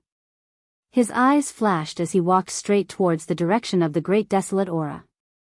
9 Unspecified currency. Yi Xuanji slid and blocked his way. Their eyes met and sparks were already flying. If that's the case, then I won't be polite. After Tang Jing finished speaking, he pushed his palms towards Yi Xuanji's chest. Yi Xuanji roared and quickly blocked with his palms. Bang! For palms collided and Yi Xuanji was pushed back a few steps. But Tang Jing didn't move at all, as if he was Mount Tai. Yi Xuanji's expression changed as he exclaimed, "How did your cultivation become so high?" Even though he had expected Tang Jing's cultivation to be unfathomable, he had never thought that his cultivation would be so high. It was not just a little bit higher than the last time they fought. Moreover, his intuition told him that Tang Jing didn't use his full strength, otherwise he would have suffered even more. How did Tang Jing do it? In just a few months' time? Could it be that cultivators are so much stronger than warriors? In the time it takes for a spark to fly off a piece of flint, many thoughts flashed through his mind, and his emotions fluctuated unsteadily. "You're not my match, you can't stop me," Tang Jing said lightly. He has the right to say this, not because he's arrogant. Ye's expression as the Ye family. How can I watch you barge into the Ye family without doing anything? How can my Ye family stand in front of the world? How can I let the Ye family? How can I the Ye family? How can I watch you the Ye family? If you, how can I? My family is right. How can I right? How can I the can I? How can I? Whoosh. After he finished speaking, a sword flashed and a sword appeared in his hand. The cold sword flashed towards Tang Jing's throat. Tang Jing's eyes flashed coldly as he stared at the approaching sword and thought, "Why do I feel like I've seen this before?" Suddenly, his eyes lit up as he realized, wind-chasing sword art. No, this is definitely not the real wind-chasing sword art. It's a fake. His guess was not wrong. Ever since Yi Xuanji had seen Yi Dingdang's mysterious wind-chasing sword technique, he had been unable to get it out of his mind. Later on, he went into seclusion for a long time and devoted himself to studying it. Finally, he created this wind-chasing sword technique, but compared to the real wind-chasing sword technique, it was worlds apart. Tang Jing smirked and said, "Trying to imitate but making a fool out of yourself. A fake like you dares to act arrogantly in front of me? I'll let you see what the real wind-chasing sword art is." Tang Jing casually plucked a branch from the side. With a flick of his wrist, the leaves fell and turned into a bare branch. Yi Xuanji's face slightly changed, but his sword attack did not weaken. Instead, it became sharper and filled with killing intent. "To deal with you, this is enough," Tang Jing calmly said. To Yi Xuanji, this was no different from a huge insult. His face turned green as he angrily said, "You're courting death." Whoosh! The long sword arrived in front of Tang Jing. Tang Jing lightly waved the branch and pointed it out. The strength and speed were just right. When it touched the long sword, the branch bent into a full moon shape but did not break. Instead, the long sword received a huge rebound force. Wang! The long sword violently trembled. Yi Xuanji could not control it and his hand involuntarily loosened.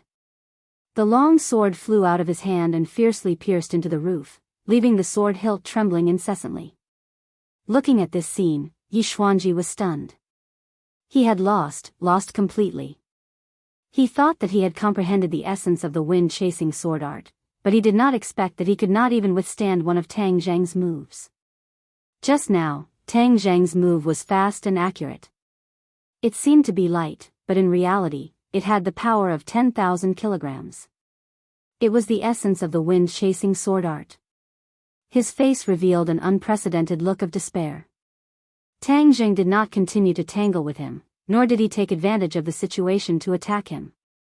After all, he was Yi Dingdang's grandfather and Yi Tianlei's father. If he really did something to him, then there would be a rift between him and Yi Tianlei's family. He turned into a gust of wind and swept past Yi Xuanji.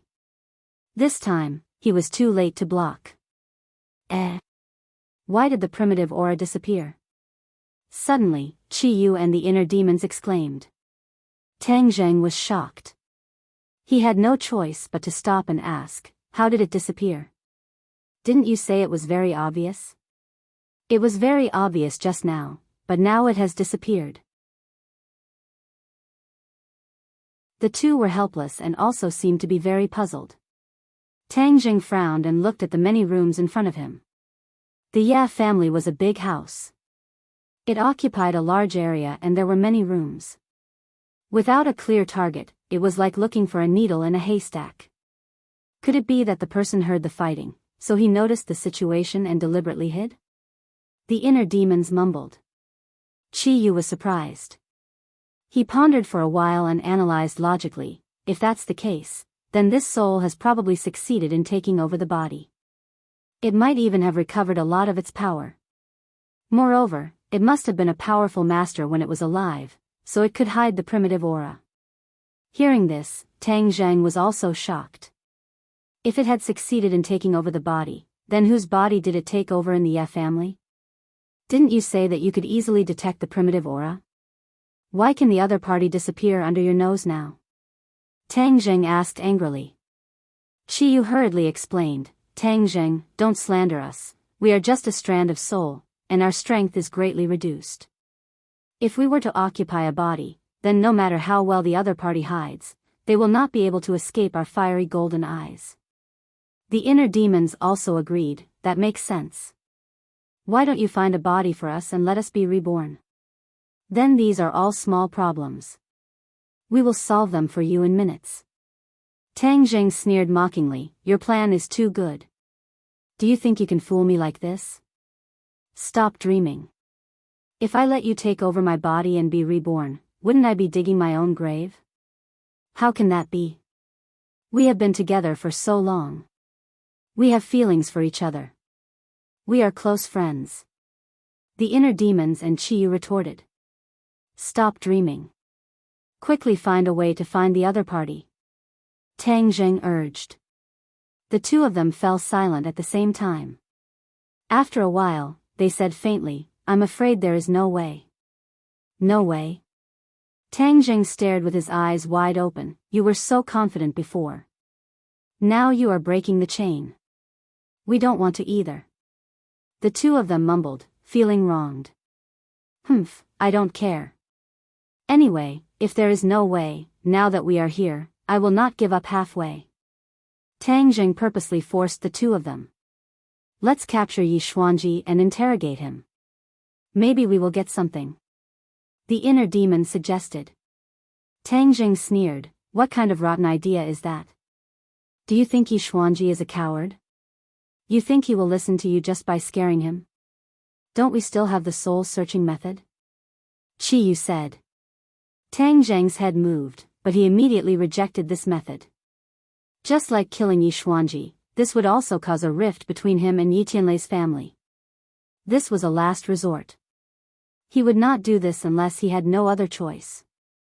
So. Suddenly, several figures flew over from a distance and surrounded Tang Zheng.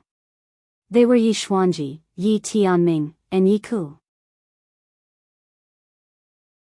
Tang Zheng, you are too arrogant. Do you really think that the Ya family is a place where you can come and go as you please? Yi Tianming roared. Yi Ku indignantly scolded, don't think that you can be arrogant by relying on your own weight. You can ride on top of our Ya family's head. This time, if you don't give us an explanation, don't even think about leaving. Tang Zheng's eyes wandered over the three of them. His eyes were burning like a scanner, as if he wanted to see through the three of them. Then who would the Een general choose to be his puppet? The strong. The other party will definitely choose the strong, so that he can exert his strength to a greater extent. Chi Yu quickly said. Tang Zheng's head moved and asked, the strong people of the Ya family are in front of him. Do you think he will choose one of the three? This possibility is not ruled out. The inner demons agreed. Just now, I fought with Yi Xuanji, and at that time, the great desolate aura still existed. That is to say, Yi Xuanji can be excluded. Then, he can only choose between Yi Tianming and Yi Ku. Tang Zheng analyzed. His eyes swept back and forth between Yi Tianming and Yi Ku. Why are you looking at us like this? Yi Ku asked in a bad mood. Tang Zheng did not answer. Instead, he made a move. Yi Ku was still a few meters away. She saw Tang Zheng's big hand reach out and use the swallowing sky technique. A powerful suction force spread out from his palm. Yi Ku exclaimed and involuntarily flew towards Tang Zheng. Bang bang. His feet fiercely stomped on the ground, trying to stop his body. However, all this was in vain. He finally fell into Tang Zheng's palm. Tang Zheng, what are you doing? Yi Tianming roared. His son was captured. His mood could be imagined. With a roar, the long sword in his hand trembled. Swish swish swish, the sword bloomed in the sky. The man and the sword came together and stabbed towards Tang Zheng's heart.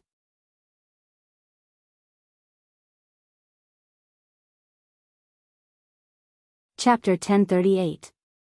The branch in Tang Zheng's hand had not been thrown away.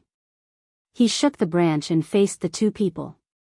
Since they wanted to fight, then he would accompany them to the end. It was a good opportunity to test the two people's cultivation. With two swishing sounds, the branch was like a sharp sword, pointing at the two people's vital points. Since he wanted to test whether it was true or false, he naturally would not be merciful. He had to force the two people into a desperate situation.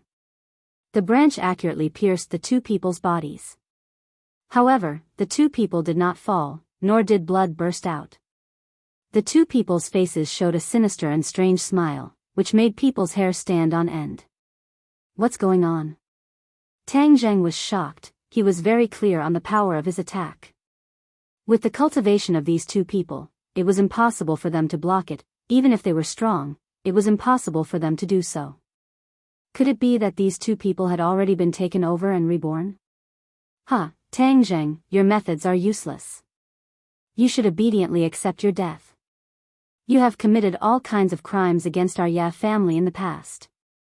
Today, you will pay for them all. Yi Ku shouted ferociously. Tang Zheng frowned. Yi Ku was very different from what he usually saw. There was always a strange feeling that he could not explain. He immediately looked at Yi Tianming. The smile on the other side's mouth seemed to be particularly strange. Young man, Ku, don't you feel that something is wrong? The inner demons suddenly asked. What's wrong? Tang Zheng was confused. Chi Yu said, you are really too stupid. You usually boast that you are smart. Why are you so stupid today? Can't you see such a simple flaw? Tang Zheng was more confused. Where was the flaw? Why did he not see it after looking for a long time? What flaw? Yi Tianming is already dead. How could he appear here? Chi Yu asked. The inner demons echoed, yes, isn't this a flaw? A big flaw. Yi Tianming is dead? Tang Zheng's eyes widened. Why did he not remember this? Really? Are you suffering from amnesia? Chi Yu said snappily. You're the one with amnesia. Tang Zheng rolled his eyes and retorted. That's weird. There must be a problem. It's just that we haven't figured it out yet. Could it be that Yi Tianming was the one who was possessed and reborn? The inner demons were amazed. If only it was that simple. I think things are even more complicated. Chi Yu said disapprovingly. After listening to the conversation between the two, Tang Zheng felt like his brain was turning into mush. He was getting more and more confused. It was as if something was wrong, but he couldn't put his finger on it. Before the three of them could come up with a solution, Yi Xuanji and the other two launched a fierce attack. In an instant, 3 swords were launched at the same time, attacking Tang Jing together. Tang Jing threw away the branch and changed to the War Soul sword. He quickly slashed his sword. The air shook and the sword light directly penetrated Yi Xuanji's body. Yi Xuanji was safe and sound. Instead, he revealed a proud smile. His long sword flew out of his hand and slashed at Tang Jing. Clang! The War Soul sword forced the sword back. However, the long sword didn't fly away. Instead, it made a circle in the air and turned back. Imperial sword technique. Tang Jing was too familiar with this scene and couldn't help but exclaim. Yi Xuanji was a martial artist. How could he know the imperial sword technique? This didn't make sense at all. Whoosh! The long sword flew out again. This time, it was faster and more accurate. It was completely an attack of the wind-chasing sword technique. It wasn't the unorthodox attack that Yi Xuanji used before. Instead, it was the essence of the wind-chasing sword technique. With the combination of the imperial sword technique, the power of this attack increased sharply. Even Tang Jing felt a huge pressure. Tang Jing quickly raised his sword to block. He felt as if he had suffered a heavy blow. His arm went numb and the War Soul sword almost flew out of his hand. No, no! The inner demons and Qiyu shouted at the same time. This isn't real. We finally know why the great desolate aura disappeared. It's because we've already fallen into a trap. Fallen into a trap? Tang Jing's expression was strange. He didn't know what to do. Yes, all of this is fake. There's no difference between a fake and a real one. It actually deceived all of our eyes. The inner demons let out a long sigh. I finally know who the great desolate aura is. Only he can do this and deceive all of us. Qiyu said indignantly, Hang, I also know who you're talking about. I didn't think that this person wouldn't stop even after he died. He came out to stir up trouble and even hit my head. Seeing the two speak with righteous indignation, Tang Jing quickly asked, Who are you talking about? Nightmare. Who is he? This person was one of the generals under the Yellow Emperor. Many of my 9 Li tribe's warriors died in his hands. Qiyu said hatefully. What kind of ability does he have to be so powerful? Nightmare's ability is something that no one else has. In this world, he is the only one who knows his magic. He also doesn't have a successor because his talent is too special. No one can stand shoulder to shoulder with him. He created a set of spells for himself, called Traceless Dream of Heart. What's so powerful about this magic? Qiyu gave a heavy snort, as if he didn't want to talk about it. The inner demon said, Do you usually dream? Of course I dream. Everyone dreams. The nightmare's power lies in its ability to create a dreamscape. Then without leaving a trace, it can silently lure people into a dream. In a dreamscape, anything is possible. It's like a heavenly steed soaring across the sky. It doesn't stick to a certain pattern. Moreover, the person who enters the dreamscape won't know that they're dreaming because it's too real. The two of us are inside your body and haven't been attacked by the nightmare. That's why we can see through everything. When you dream, do you dream of someone who has already passed away? Then you don't think that they're dead, and you even talk to them like a normal person? The inner demons asked. Tang Jing nodded. This kind of situation was too common. Most people would have encountered it at least once.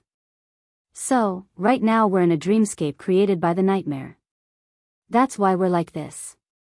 The dead come back to life, the enemy becomes stronger. These kinds of things that surpass common sense can only happen in a dreamscape. But the nightmare's power lies in the fact that even though it's a dreamscape, once you're killed by the enemy, you'll really die in the dreamscape.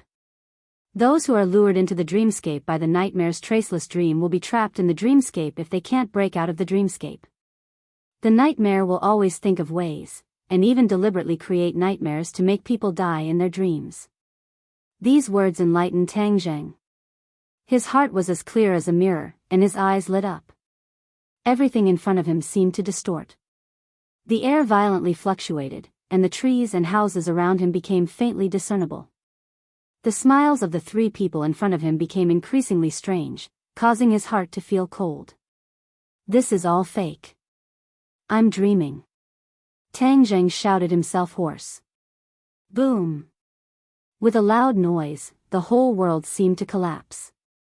The faces of the three people in front of him became blurred. He only heard a shrill cry, "How did you see through it?" The scene in front of him suddenly changed. The three people disappeared, and everything around him became clear again. Whoosh! Whoosh! Two sounds came from afar. In the blink of an eye, two people came in front of him. Looking closely, it was Yi Xuanji and Yi Ku. Tang Zheng's pupils suddenly shrank. He said in his heart that this was not a dream. Of course it's not a dream, this is reality. Although the nightmare spell is powerful, once it's a dreamscape, it can quietly withdraw. However, once trapped, it's really difficult to recognize that you're in a dreamscape, so you can't withdraw at all. Unless you have a really great magical ability, otherwise, in the face of the nightmare spell, you're really powerless. The nightmare once said that when he cultivates the heart's dream traceless spell to the extreme, even if it's a magnificent army, he can quietly lure them into a dream and eliminate them all in the dream. The inner demons introduced. Tang Zheng's head moved, and said, "Then during the Battle of Zhuolu, did the nightmare also use the heart's dream traceless spell?" Shiyu snorted coldly, and said, "Of course, how could he give up on such a powerful spell? It's just that he thinks highly of himself, but in the end, he can't escape death. My people are not to be trifled with, although they paid a huge price, they still killed this scourge. It's just that I didn't expect that after tens of thousands of years, nightmare would appear again." Tang Zheng patted his forehead, feeling bitter in his heart. In the ancient times, the experts gathered together, and all kinds of spells blossomed, making it hard to imagine. With so many souls escaping from the prehistoric heavenly tomb, it would probably cause a lot of trouble. Since there is a first time, then I will be extremely careful. I will not fall into the nightmare demon's trap again. You all said that these souls would choose the strong, then other than Yi Xuanji, there is only Yi Ku left in the Yi mansion. Could it be that the nightmare demon chose him? Tang Zheng muttered to himself, staring at Yi Ku like a torch.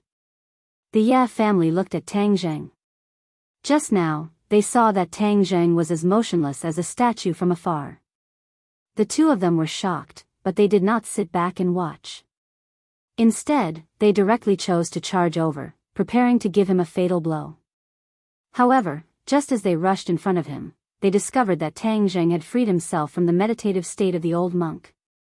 As a result, the two of them immediately stopped in their tracks, and did not dare to act rashly. They looked at him suspiciously, not knowing what kind of medicine he was selling in his gourd.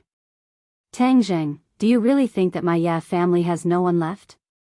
Today, even if I, Yi Xuanji, risk my life, I will not let you succeed," Yi Xuanji said while gnashing his teeth.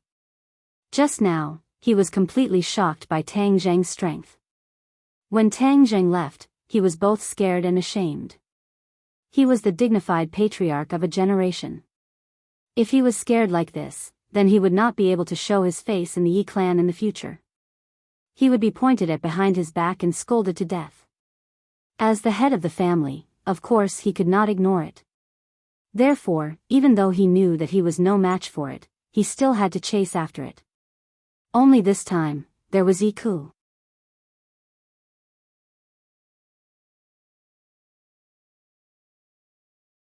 Chapter 1039.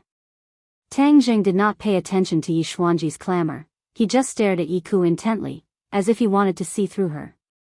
Does he have a great aura? No. What about the great aura? It appeared again, in the small courtyard behind. Tang Jing suddenly turned his head to look. Doesn't this mean that the nightmare did not choose Yiku, but chose another person? He stared at the wall behind him, as if he wanted to let his eyes penetrate it to see who could get the favor of the nightmare. Tang Jing, what are you looking around for? Yi Xuanji scolded. Tang Jing coldly snorted, his toes touched the ground, and he was about to fly into the small courtyard. Stop for me. Yi Xuanji roared, his heels slammed on the ground, and the ground immediately cracked. He was like a cannonball, flying out. The sword in his hand shone brightly, and he and the sword seemed to be integrated into one. Seeing this scene, Tang Jing understood that the other party was going all out, and quickly raised the War Soul Sword. The War Soul Sword whistled, and one sword flew into the sky. Ding Dang shouted, and the two swords clashed. One sword and one person fell from the sky, drawing a bloody trace in the sky, and heavily fell to the ground, blood spurting out. At this moment, Yi Xuanji seemed to have aged more than 10 years. Originally, there were a few black hairs, but now all of them have turned white. This blow, Tang Jing broke all of his defenses, even his mind, and the damage he suffered was immeasurable.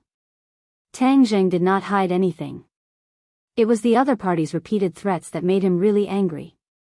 Moreover, the Ye family actually had such a powerful existence as the nightmare. Tang Jing had to be careful. Grandpa. Yiku was originally preparing to attack Tang Jing, but when she saw this scene, she subconsciously stopped and helped Yi Xuanji up. Tang Jing, I will fight with you. Yiku shouted, her face was crazy. Yi Xuanji grabbed his sleeves tightly and shook his head, don't, you are not his match. Tang Jing coldly looked at the two of them and said, I originally didn't want to be your enemy, but since someone in your mansion has been possessed, I have no choice but to interfere. Moreover, this is for your own good because the people you are familiar with are already in danger. Possession? Yi Xuanji took a deep breath and suppressed the blood in his heart as he asked. That's right. An extremely powerful soul has attacked one of your people. If you don't treat him in time, he'll be in grave danger. Hey, nonsense, you want to use this reason to deceive us. Do you really think that we are 3-year-old children? Yiku disapproved and sarcastically said. Tang Jing ignored him and said, Yi Xuanji, it's up to you whether you believe me or not. I'm telling the truth. Yi Xuanji had a complicated expression on his face. After pondering for a while, he said, what evidence do you have? The evidence is at the back of the yard. We'll know once we go in and take a look. Tang Jing pointed to the back. Behind this courtyard? Who are you trying to fool?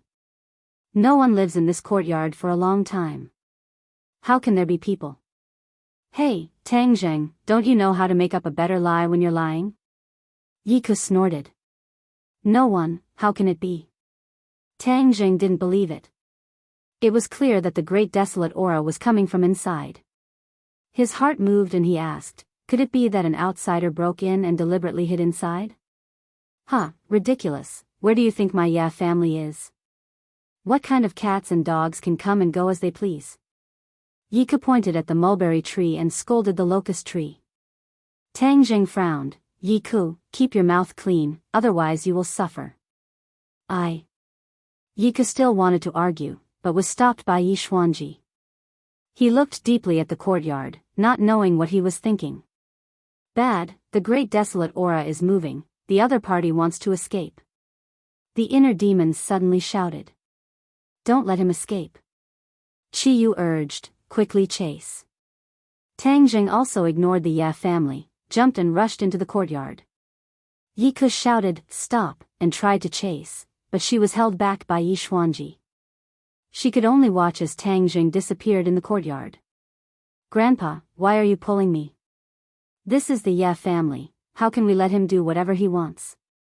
Yiku said indignantly. Yi Xuanji's face sank and said, young people are full of vigor, what do you know? If you chase after him, what if something bad happens to you? What will happen to our Ye family? I can die, but you absolutely can't die.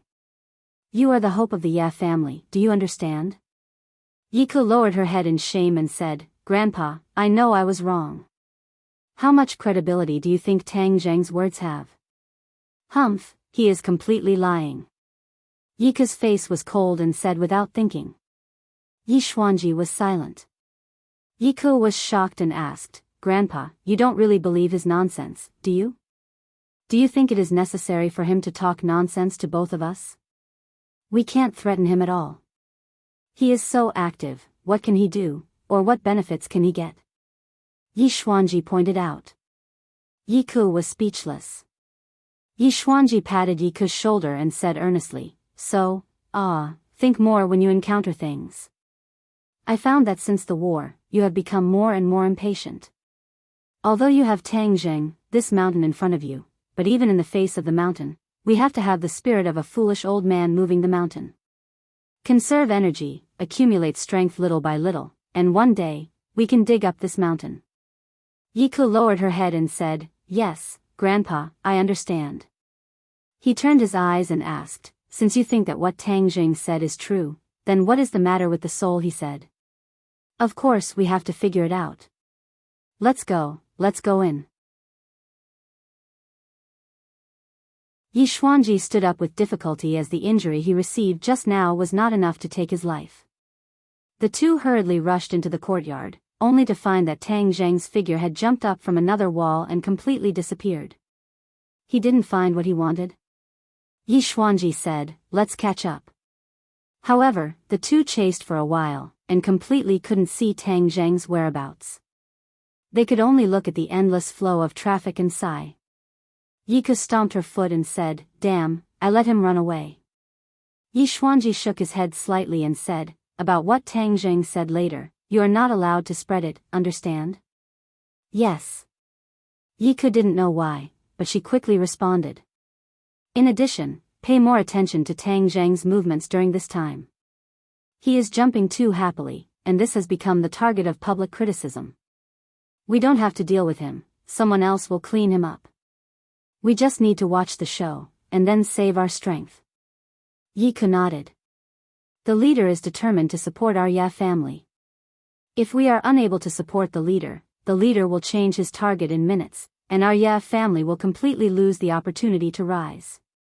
Therefore, during this time, you must be 120% alert, there must be no mistakes. Yi Xuanji sternly warned.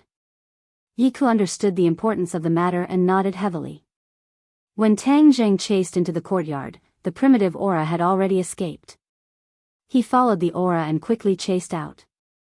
As for the Ya family behind him, he didn't take them to heart, because he could quickly get rid of them. Sure enough, he quickly got rid of the two people, but the speed of the primitive aura was so fast that it was jaw-dropping. Even he couldn't catch up. Tang Zheng, the nightmare, was a strong man who had reached the Desheng realm. Although it is only his soul, I am afraid that after the possession, his cultivation base is definitely not low. It is even possible that it is higher than yours, so you may not be able to catch up with him. The inner demon said worriedly. Chiyu retorted, We have to catch up. This is our last chance. Our perception range of the primitive aura is only 5 kilometers. Once it exceeds this range, we can't do anything. Since we have already alerted the enemy, if we let the other party escape, the other party will definitely hide completely, and it will be difficult to find them again. The perception range is only 5 kilometers, then why didn't you say it before? Tang Zheng was surprised. This, you didn't ask. Chi Yu and the inner demon said bitterly. Tang Zheng thought about it and immediately understood what the two were thinking. He asked, You deliberately raised your value before, so you didn't say this, right? In order to survive and prove their great value, the two of them naturally wouldn't reveal their shortcomings.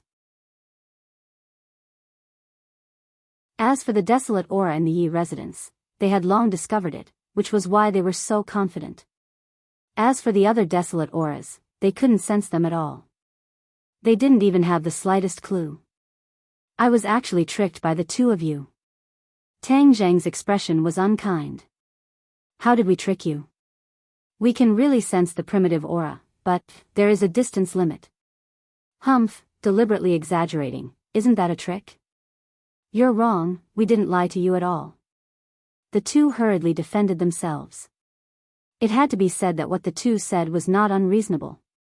Tang Jing didn't ask, and they didn't say in detail, so it wasn't a trick. It was Tang Zhang's fault for subconsciously making a mistake. Wait until I catch this nightmare, then I'll deal with you guys. Tang Zhang was indignant and raised his speed to the limit. He madly ran all the way, circling through the streets of Beijing. After chasing for half a day, he still couldn't even see the shadow of the other party. Only the primitive aura was guiding him. This made Tang Jing depressed and secretly competitive. If I can't catch up, then I'll catch up. Let's see who can last longer. Ring ring ring. Suddenly, the phone in his pocket rang. At this critical moment, who is calling? Young Master Tang, quickly come and save me. Ji Wuxiang's voice came from the phone, sounding very anxious. What's the matter? Someone wants to kill me. Who wants to kill you? Beep beep. The phone was cut off, and when he called back, he was told that the phone was turned off. Don't worry about that, Ji Wuxiang. Catching the nightmare is the most important thing. Qi Yu urged. The inner demons hurriedly retorted, although the nightmare is important, Ji Wuxiang is also important. If his celestial chess falls into the hands of others, I'm afraid it will be very disadvantageous for you. Ji Wuxiang is a genius, such a person cannot fall into the hands of others.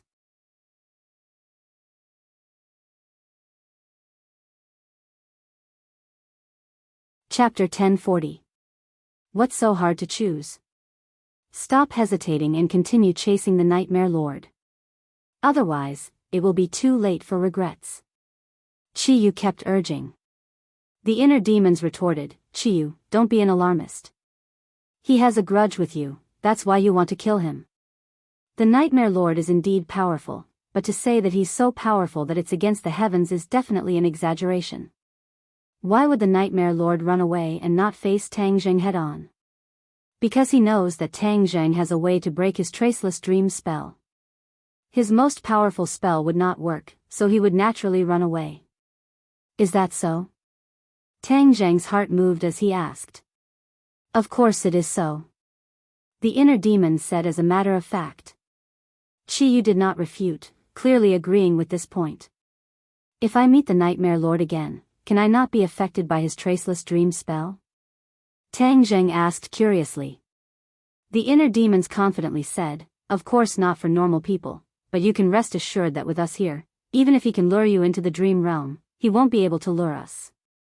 So, as long as the two of us are here, the Nightmare Lord's spell will not work. So that's how it is. Tang Zheng suddenly understood, immediately understanding the importance of the situation. Inner demons, if you don't speak, no one will think you're a mute. Qi Yu said in a flustered and exasperated manner. The inner demons chuckled, Qi Yu, you're so flustered and exasperated because I'm right. What I said is the truth. As for how to choose, that's up to the young man. You don't really think that you can make the young man's decision, right? Don't be so arrogant, arrogance makes people fall behind. Tang Zheng did not pay attention to the two of them arguing. In his heart, he gradually came up with a plan. Since he had chased the Nightmare Lord for so long and still could not catch him, that meant that the Nightmare Lord's methods were very good. Even if he continued to chase, he might not be able to catch him. However, if Ji Wuxiang fell into the enemy's hands, he would not be able to keep the chess piece and would be a huge threat to himself. I understand. In an instant, he made his decision. What are you going to do? I'll go save Ji Wuxiang first. Qi Yu really wanted to look up at the sky and sigh. He hatefully said to the inner demons, it's you who ruined my plans. I'll remember you. Just you wait. The inner demons didn't care.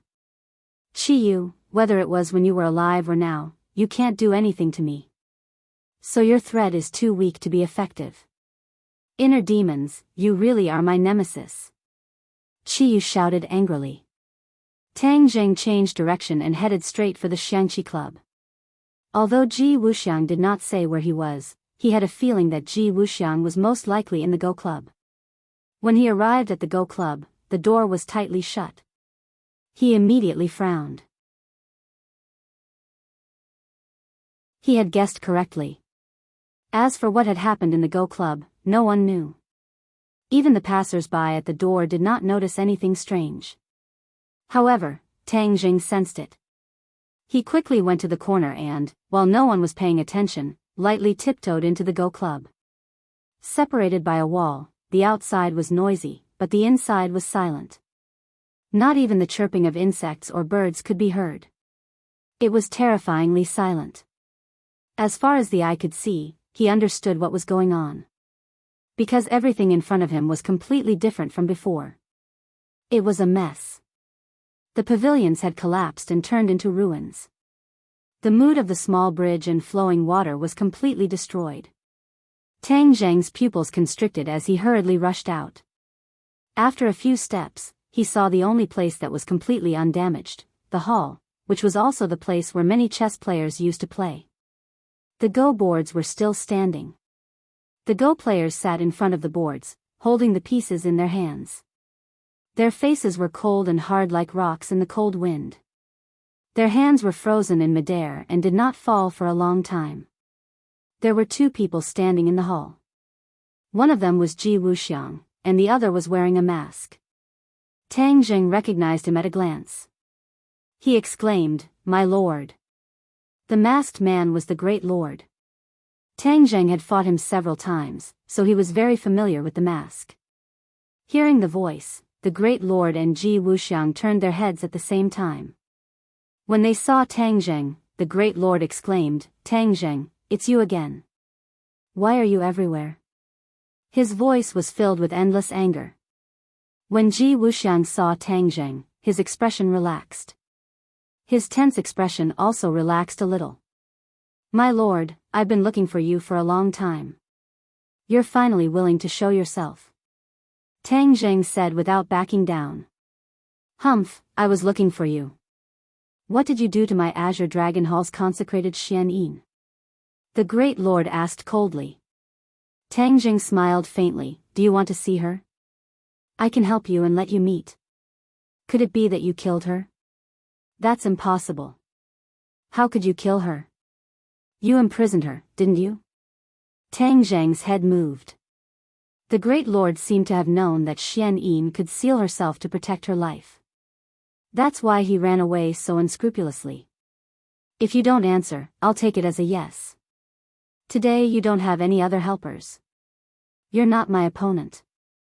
I'll take care of you once and for all," the Great Lord said murderously. Ji Wuxiang shouted, "Who said that young Master Tang doesn't have any helpers? Although I, Ji Wuxiang, am not that talented, I can still help young Master Tang." "Ji Wuxiang, even now, you're still stubborn. Do you really think I won't kill you?" the Great Lord scolded. "In order to get the heavenly chess, are you willing to kill me?" Ji Wuxiang asked jokingly. He clearly knew what his biggest reliance was. The heavenly chess was his own creation. If others wanted to get the heavenly chess, they would have to dig it out bit by bit from his head. They wouldn't kill him immediately. "Your heavenly chess is only so-so. It can't even trap me, let alone deal with others. I think it's better not to use it," the Great Lord said disdainfully. Ji Wuxiang was unmoved. Although the Great Lord was belittling the heavenly chess, he wasn't prepared to refute. On the other hand, when Tang Jing heard this, his heart skipped a beat, and he immediately understood what was going on. Ji Wuxiang and the others were able to hold on until now because they had set up the heavenly chess to resist the Great Lord. However, according to what Ji Wuxiang said, wasn't the heavenly chess very powerful? Why couldn't it trap the Great Lord? Instead, they were forced to retreat again and again. The Great Lord stared at Tang Jing with burning eyes, saying, "Tang Jing, if you hand over consecrated Xian Yin, then I can let you die a quick death." Tang Jing snorted and lightly spat out two words, "Dream on. Then I'll let you know the taste of death." The Great Lord stretched out his hand and rushed towards Tang Jing. Tang Jing hurriedly stabbed out with his sword. In an instant, the aura of heaven and earth changed greatly. No matter how the sword chi danced, countless sword marks appeared on the ground. As for Ji Wuxiang and the other Go players, they were like small boats in a storm, bobbing up and down with the waves. It was very dangerous. Suddenly, Ji Wuxiang shouted, "Fecta!" At the same time, the Go players began to move. The Go pieces in their hands landed heavily. Bang! The sound of the Go pieces making contact with the chessboard was exceptionally crisp. Before the sound had faded away, a mysterious energy surged out from the chessboard, spreading throughout the entire Go club. The aura of this small world had undergone a tremendous change. If one looked from the outside, they would see that the Go club hadn't changed at all. There wasn't even the slightest change. However, the inside of the Go club had undergone a myriad of changes. Tang Zheng's senses were very sharp. He immediately noticed this. After fending off the Great Lord with his sword, he couldn't help but look at Ji Wuxiang and the other Go players. He saw that Ji Wuxiang's expression was solemn and even had a murderous aura. He was like a general in ancient times who commanded thousands of troops and horses. The Go players were like his subordinates. The Go players also changed. Although they were still as solemn as statues, their expressions were obviously more relaxed. It was obvious that they had been under a lot of pressure at the beginning. They held the Go pieces in their hands and were floating in the air. It seemed like they would place their Go pieces at any time. Tang Zheng's head moved. He gradually understood. Ji Wuxiang's fecta earlier was probably the order to place the Go pieces or even the position of the Go pieces. However, he didn't know what it meant exactly. After the Go pieces were placed, the aura of heaven and earth changed. This was enough to show how extraordinary celestial chess was. It could actually cause the aura of heaven and earth to change.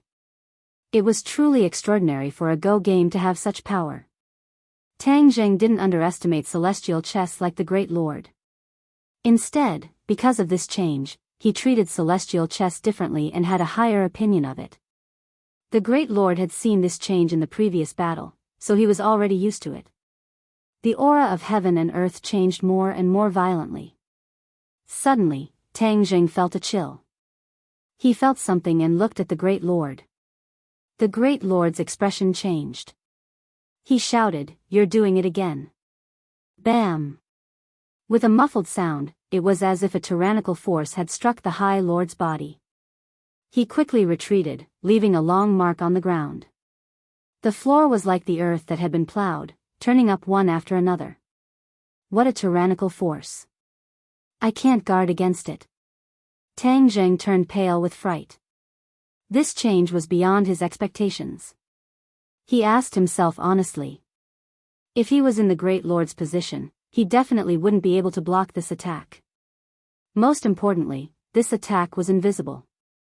There was no trace of it at all. By the time he noticed it, it was already too late to guard against it. Is this the power of celestial chess? Tang Zheng muttered to himself. Celestial chess's attack was invisible, but its power was so great. It was indeed too terrifying. It made one's hair stand on end. The Great Lord wiped the blood from the corner of his mouth. His eyes shone with a terrifying light from behind the mask. He shouted himself hoarse, "I'm going to break your celestial chess today." As soon as he finished speaking, he rushed out. This time, he wasn't targeting Tang Zheng.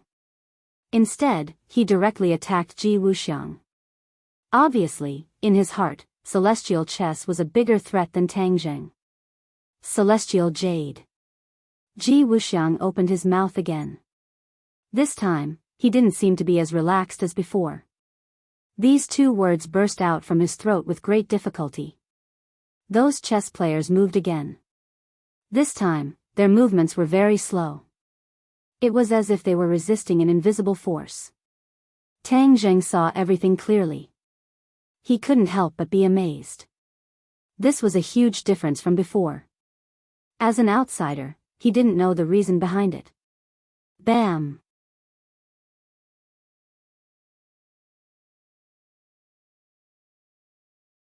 Chapter 1041. The chess piece landed, and a sudden change occurred.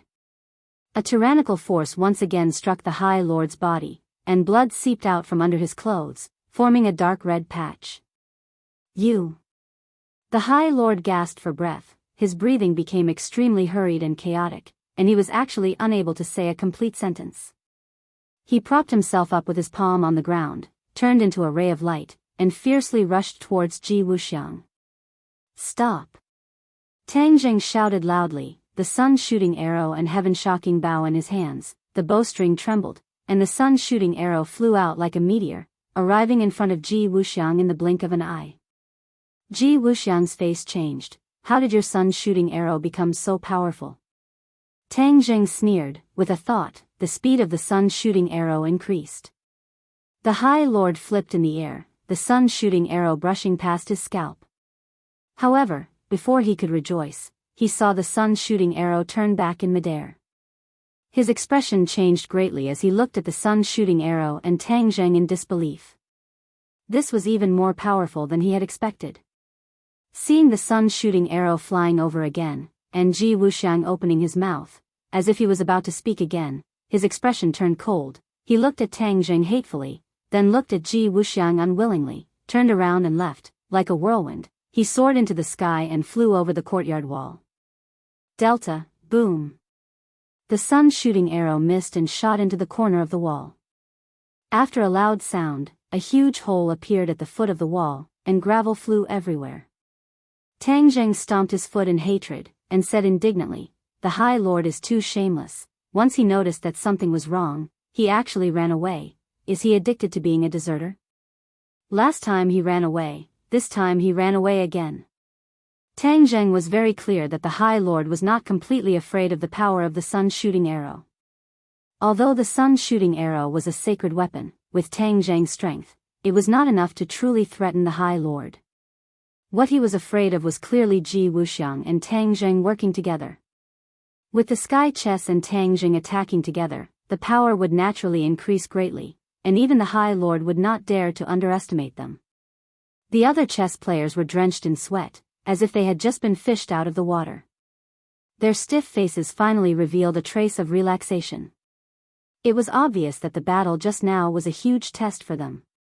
Young Master Tang, thank you for your timely arrival. Otherwise, we wouldn't have been able to see tomorrow's sunrise. Ji Wuxiang heaved a long sigh and expressed his gratitude. Tang Jing shook his head slightly. President Ji is too serious. Your sky chess is very powerful. Even if I did not come, it might not have been defeated. Ji Wuxiang smiled bitterly. Young Master Tang, you only saw the surface, but not the inside. Although it looked like we could still hold on, without your help, we definitely would not have been able to hold on for long. Tang Jing frowned and asked, why, didn't you say that the sky chess is very powerful?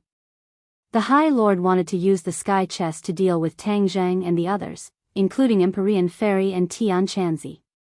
It was clear that the sky chess was very powerful. How could it not be defeated by the High Lord? This did not make sense.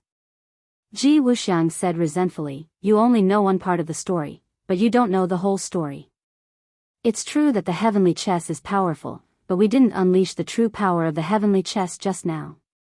What we unleashed was only the tip of the iceberg. To unleash the true power of the heavenly chess, we need very complicated and strict conditions. Oh, I'd like to hear more. What did President Ji mean by Fekta and Merak just now? Tang Jing asked curiously, staring at Ji Wuxiang with a burning gaze. Ji Wuxiang did not hesitate and said openly, this is the sky chess's moves. Fekta and Merak represent each move. There are 7 moves in the sky chess, namely Dubhi, Merak, Fekta, Migrez, Alioth, Mizar, and Alcade. Every move had all kinds of internal connections and changes. Only those who practiced the game every day could master its mysteries and exert the corresponding power. I am the core of the sky chess. All the chess players listen to my orders to place their pieces and move so that they can use its great power. The power of the sky chess can be big or small, it can be limited to a courtyard, or it can be expanded to a city. Tang Jing nodded, suddenly enlightened. No wonder, I didn't notice anything strange outside the Go Club just now. So many passers-by did not notice anything. However, once you enter the Go Club, it's a completely different scene, a completely different world. President G is truly a genius. Although I only saw the tip of the iceberg of the sky chest today, it has already left a deep impression on me. I believe the High Lord feels the same way. Young Master Tang, you flatter me. The sky chess is indeed powerful, but it's only a half-finished product now. The High Lord will definitely have designs on the sky chess. Although I stopped him once, I might not be able to stop him a second time. Don't be afraid of thieves stealing, but be afraid of thieves remembering. Ji Wuxiang said helplessly. Then why don't you seize the time to set up the sky chess? When the time comes, even if the High Lord comes to attack, he might not be able to get anything out of it. Tang Zheng disagreed. Ji Wuxiang fell silent, his expression fluctuating as he hesitated to speak. Tang Zheng looked at him with furrowed brows, saying, President Ji, if you have something to say, just say it. There's no need to beat around the bush. Ji Wuxiang stared at Tang Zheng without blinking for a long time before saying, since young Master Tang is so straightforward, then I won't be shy anymore. I hope young Master Tang can lend me a hand and let the sky chess be truly completed. When the time comes, no matter how powerful the High Lord is, he won't be able to threaten us anymore. Tang Zheng did not expect Ji Wuxiang to raise such a suggestion. For a moment, he did not know how to answer. He had always been wary of Ji Wuxiang, and Ji Wuxiang's words clearly did not treat him as an outsider. If he helped Ji Wuxiang, then he would definitely have more opportunities to understand the sky chess. In fact, Tang Zheng was also quite interested in the sky chess. Ji Wuxiang made it sound so powerful, but Tang Zheng did not understand the principles behind it. If he had a grudge with Ji Wuxiang in the future, then wouldn't Ji Wuxiang also use the sky chess to deal with him? If he knew some of the key points and mysteries of the sky chess, then perhaps he could counter Ji Wuxiang. The most important thing was that he had Qi Yu and the inner demons in his body. These two were undoubtedly knowledgeable and insightful. Even if he could not find any clues, these two would definitely learn a lot and tell him. At that time, it would be equivalent to him knowing. The inner demons urged, young man, agree to his request. This sky chess is very interesting. I would like to see what exactly is going on. Qi Yu coldly humphed and said with dissatisfaction, just deliberately mystifying. The inner demons retorted, Qi Yu, don't go against your conscience just because you came to save him today. This sky chess is something neither you nor I have ever seen before. Don't you want to pry into its mysteries? Qi Yu was silent. The inner demons had spoken his mind. Young man, you see, he has nothing to say. This means that he has no way to refute me. My opinion is to agree to his request and then figure out the mysteries of the sky chess. Perhaps you will be able to use the sky chess in the future. Wouldn't that be a good thing? There is no harm in learning more. This saying has been passed down since ancient times. Naturally, there is a reason for it. So be it. I would like to see what is so great about this sky chess. I don't want to see if it is just a trick to fool people in the end, Qi Yu said indignantly. Tang Zheng was silent for a long time. He had already made his decision. Since these two were in favor of this, then agreeing would definitely be more useful than refusing. Ji Wuxiang stared straight at Tang Zheng, waiting for his answer. Okay, I agree. But I don't know how to play the sky chess, so I may not be able to help you much. Tang Zheng said without batting an eyelid. Ji Wuxiang was immediately overjoyed. His eyes lit up as he impatiently said, young Master Tang is too modest. With your help, this sky chess will definitely be completed sooner. At that time, you will be able to see the true face of the sky chess. Then I will wait and see. What do you want to do next? Tang Zheng smiled faintly. Ji Wuxiang turned his head and looked around. He pointed at the messy courtyard and said, I will first tidy up this place. Although the Go Club has been destroyed, the most important foundation is still here. So in a few days, we will be able to start setting up the sky chess. During this time, do you need my help? No need. How could I trouble young Master Tang with such a small matter? Tang Jing nodded and glanced at the other Go players. They had once again turned into puppets, sitting quietly in front of the Go board and playing without any distractions. At this time, Tang Jing no longer dared to underestimate these seemingly weak Go players. When they worked together, the power that burst forth was intimidating. Then I will take my leave first. If there is anything else, we will contact each other again. Tang Jing cupped his hands and took his leave. Ji Wuxiang walked him to the door. When he opened the door of the Go Club, the clamor outside immediately traveled in. Just now, the inside of the Go Club was incomparably quiet, as if it was another world. Now that the door was opened, the two worlds seemed to merge into one. It was truly incomparably wonderful. Tang Jing could not help but look forward to the coming cooperation even more. After leaving the Go Club, Tang Jing asked Qi Yu and the inner demons if the great desolate aura was still there. Qi Yu said snappily, "Do you think the other party is an idiot? Since he has gotten rid of you, he will definitely think of a way to hide. Why would he still show his face?" Tang Jing had also expected this result, but he could not guess who in the Ye family had been possessed. How could that be possible? There were so many people in the Ye family, that would be too difficult. Moreover, if he went to the Ye family again, it would be useless. He had already caused a ruckus in the Ye family. If he went again, it might cause some sort of disturbance, and instead, it would cause Yi Tianlei's family to be in a dilemma. There are so many things that escaped from the prehistoric heavenly tomb, and we have only found a few of them. Could it be that you really have no other choice but to sit at home and wait? Tang Jing asked unhappily. Qi Yu and the inner demons naturally sensed his displeasure and hurriedly comforted him. That might not be the case. If you go to the famous mountains or walk around the various cities, maybe we can find more of the great desolate aura. Tang Jing rolled his eyes speechlessly. This is like looking for a needle in a haystack, do you know that? Where do I have that much time?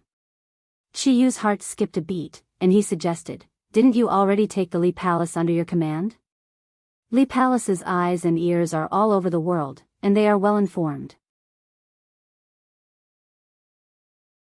Let them gather abnormal information from all over the world, such as who suddenly became powerful, or what strange event that science cannot explain. This is a sign, and if we follow the map and identify the targets one by one, we will naturally be able to achieve twice the result with half the effort."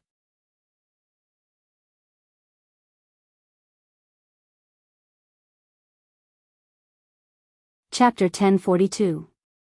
Tang Jing hurriedly dialed Li Xiaotian's number. With a beep, she picked up the phone and a pleasantly surprised voice came through. "Tang Jing, it's you. How have you been?" "I'm very good. The Li Palace is already on the right track. Everything is proceeding in an orderly manner. The intelligence system has already been restored 80 to 90%.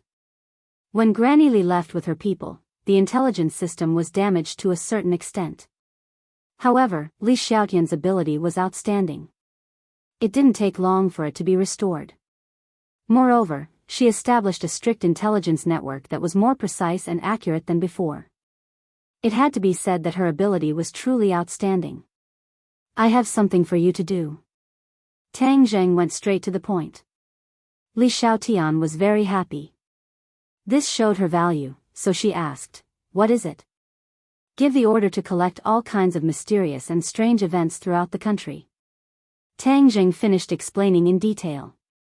With Li Xiaotian's intelligence, she immediately understood and said, "Don't worry, I will give the order and report it back to you as soon as possible. Don't be too anxious. This is not something that can be done in a short period of time." Tang Jing comforted her. After hesitating for a moment, he said, "You are alone in the Li Palace. Take care of yourself. Don't tire yourself out." This sentence was more effective than any elixir. Li Xiaotian was very happy. She kept shaking her head and said, "I'm not tired. I'm willing to do anything for you." Cough cough. Tang Jing dryly coughed and said a few perfunctory words before quickly hanging up the phone. He could guess a bit of Li Xiaotian's thoughts, but he didn't want to think too much about it. Tang Jing returned to his house and saw two familiar figures in the courtyard. He hurriedly went up and greeted them cordially. Uncle Yi and Feng, why are you here? Yi Tianlei's face was dignified. He looked deeply at Tang Zheng and didn't say a word. Feng Ximyang's expression was normal. She looked at Tang Zheng with a smile and said, little handsome brother, where did you go this time? I went out of town yesterday and just came back. It's been hard on you, running around everywhere. I heard you went back to school. Yes, this is Grandpa's wish. You really are a filial and good child.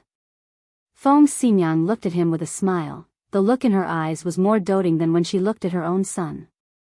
Tang Zheng had long been accustomed to Feng Ximyang's style of doing things. He understood that they wouldn't visit him without a reason, so he went straight to the point and asked, is there something wrong? Feng Ximyang laughed heartily and patted Yi Tianlei's shoulder, saying, isn't it your Uncle Yi who insisted on dragging me here? In fact, that matter has nothing to do with him.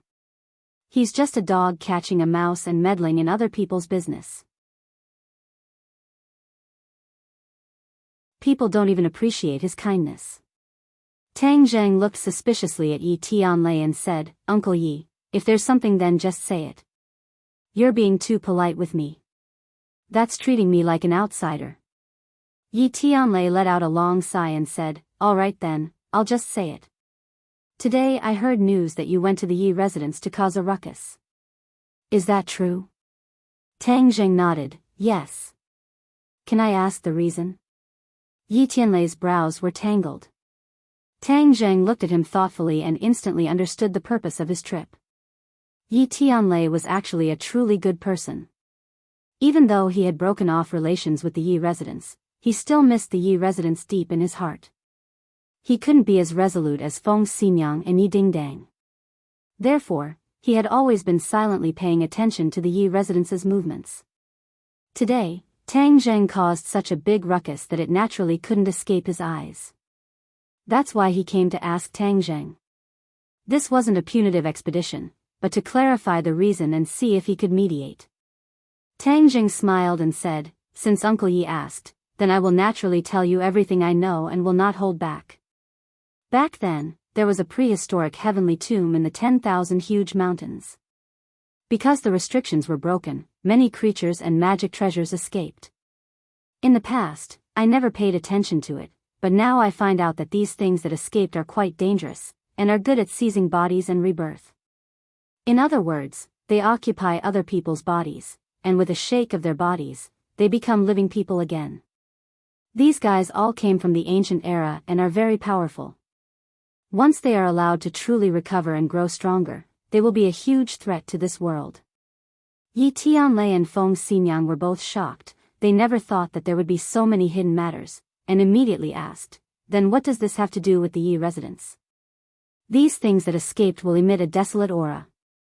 I finally found the whereabouts of this desolate aura in the Yi residence, so I barged into the Yi residence to investigate. Tang Zheng explained. Yi Tianlei suddenly realized, and said thoughtfully, you mean that someone in the Yi residence has been possessed? Yes. Who is it? Tang Zheng shook his head regretfully. The other party is very cunning, and because of Yi Xuanji and Yika's obstruction, I was unable to find out who was possessed, and the other party has already escaped without a trace, so it will be even more difficult to track them down. Feng Ximyang frowned. Then this guy is really cunning, to be able to escape your pursuit. Are you eager to know the result? Of course. Could it be that Aunt Feng has a way? Feng Ximyang pointed at Yi Tianlei and said, although he doesn't have much ability, investigating a person in the Yi residence shouldn't be a big problem. According to what you said, after this person has been possessed, his behavior will be very abnormal. Even if the other party hides well, there will still be clues, especially with the people who normally interact with each other. Don't you think so?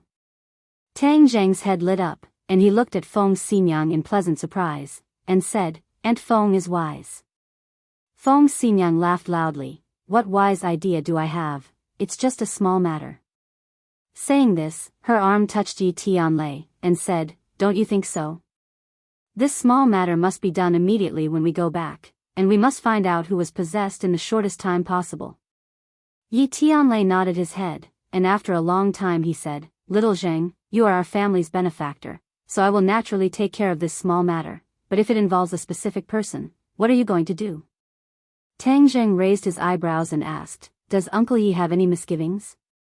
"Little Zheng, I am after all someone from the Ye family, so if it involves a specific person, I hope that you will be able to deal with it at your discretion," Yi Tianlei said hesitantly.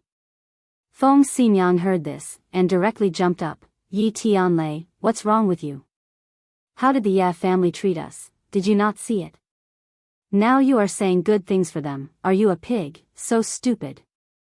Feng Xinyang was greatly angered, and was flustered and exasperated. Seeing this, Tang Zheng hurriedly comforted her, "Aunt Feng, don't be impatient. Uncle Yi is a righteous person, so of course I understand what he is thinking. Only, Uncle Yi, although I am of the younger generation, there are some things that I must say. Although your intentions are good, the other party may not accept your kindness." Yi Tianlei's face became embarrassed. Tang Jing did not stop there, and instead continued to say, "This matter is of great importance, so no matter who is involved, I will not back down. I must find this person. Also, this person has already been possessed, so the original person is already dead. This body is occupied by someone else, and is not someone from the Ye family. Little handsome brother, don't listen to his nonsense. He is soft-hearted and will never change," Feng Xinyang said without good feelings.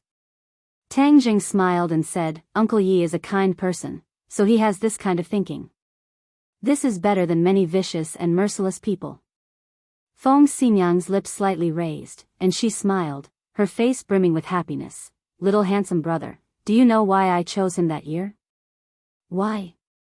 Tang Jing gossiped and asked. Feng Xinyang glanced at Yi Tianlei. "It's because of his stupidity that he moves people's hearts more than other smart people." Tang Jing laughed loudly. "That's right, so Uncle Ye's starting point is good. Uncle Yi, I will leave this matter to you. Find out who has been acting strangely, then we will know who the enemy is. When the time comes, it will be easy to deal with." "There is no need to implicate the entire Ye family, what do you say?" Yi Tianlei looked pensive. "What you say makes sense. The way of the world is becoming more and more complicated. I can't see through it at all. Uncle Yi is too modest.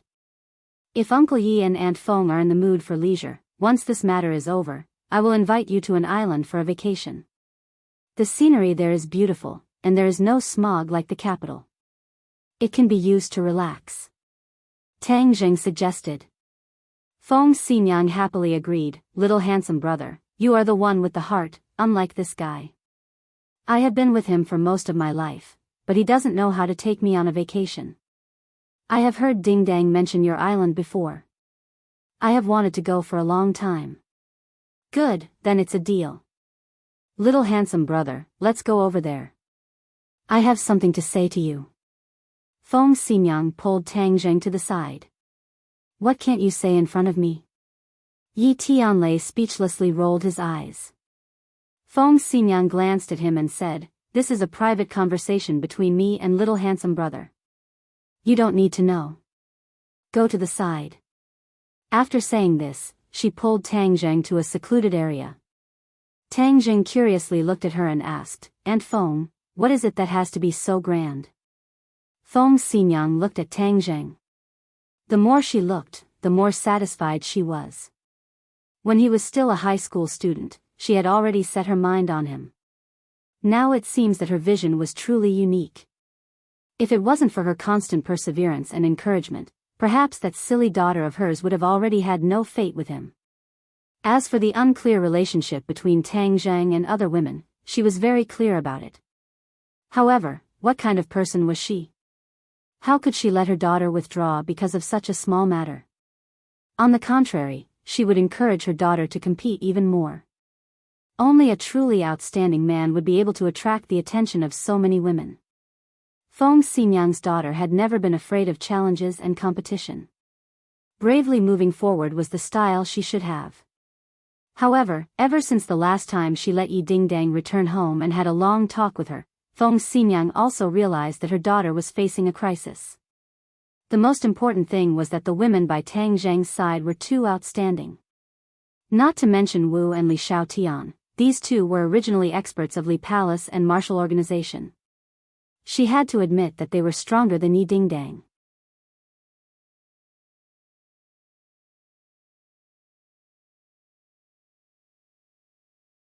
Chapter 1043.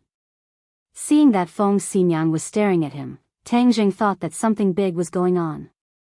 He quickly restrained his expression and became serious. "Little handsome brother, how are things going with you and Dingdang?" Tang Zheng was greatly embarrassed. Why would she ask such a question? If it was someone else, he could refuse to answer. However, the other party was Feng Xinyang. He simply could not refuse. After thinking for a while, he said, "We're pretty good." "Pretty good? Why did I hear that she has some conflicts with that Princess Anne?" Tang Zheng's eyes widened as he thought to himself, "You even know this?" Feng Xinyang gave him a look that said, "I've already seen through everything. Don't lie to me." She continued, "Dingdang is an impatient girl. She doesn't know how to beat around the bush. If she does anything wrong, you have to bear with her." Tang Zheng nodded his head like he was pounding garlic, "And Feng, don't worry. Dingdang is very sensible."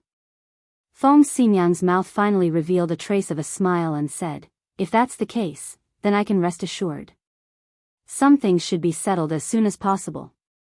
You young people are impatient. I still have to worry about these things for you." Tang Zheng was confused and looked at her blankly. Feng Xinyang coughed and said in an earth-shattering manner, "Since both of you are in love with each other, and we as your parents don't have any opinions, we really want to see both of you together. So, let's find an auspicious day." "And Feng, what do you mean?" The more Tang Zheng listened, the more he felt that something was wrong, especially when he heard the words, "auspicious day." He immediately thought of the beating of gongs and drums to welcome the bride, so he immediately interrupted her. Feng Xinyang smiled and said, "Isn't this for your own good? Find an auspicious date and you two can get engaged. Then after you graduate, you can get married. Isn't this a wonderful thing?" Tang Zheng was dumbfounded. His mouth opened so wide that a duck egg could be stuffed in it. He looked at Feng Xinyang in disbelief. He never expected that she was here to urge him to get married. Feng Xinyang's actions had always been unpredictable, but Tang Zheng had never thought that she would actually come to urge him to get married. This was too fierce. For a moment, he didn't know how to answer. Feng Xinyang urged, "Little handsome boy, I know you're shy, but you're an adult. What's there to be shy about? I'll take care of it for you. You don't have to worry at all." "Wait, Aunt Feng." Tang Zheng hurriedly shouted, "Aunt Feng, don't be hasty in this matter. Dingdang and I are still students. This will have a bad influence." Feng Xinyang didn't find it strange and said, "What does it matter? Nowadays there are even college students who have children. It's just an engagement." Tang Zheng coughed a few times and almost choked on his own saliva. He didn't know whether to laugh or cry as he said, "Aunt Feng, I know you're good to me, but I'm really not mentally prepared. Let's wait a little longer." Feng Xinyang's smile gradually disappeared. She stared at Tang Zheng and seriously said, "Little handsome boy, are you dissatisfied with Dingdang?" "Absolutely not." Tang Zheng shook his head like a rattle drum. "Since you're not dissatisfied, then all the more you have to be together. You have to be together in a legitimate manner." Feng Xinyang said. "Aunt Feng, this matter is really too urgent." Seeing Tang Zheng continue to evade, Feng Xinyang knew that if she continued to push things would become worse. She resentfully said, "Fine, but when you graduate, I'll look for you again. At that time, you can't use your age as an excuse. But, I can accept it if you give me a little grandson in the next few years." Tang Zheng's legs went soft and he almost fell to the ground. He didn't know whether to laugh or cry as he looked at her. "Is Yi Dingdang your biological daughter? How could you cheat your own daughter like this?" However, when it came to giving birth, he became vigilant. He didn't use any safety measures and the women didn't fall for it. This was a great fortune. He couldn't be so willful in the future. Tang Zheng found an excuse to escape.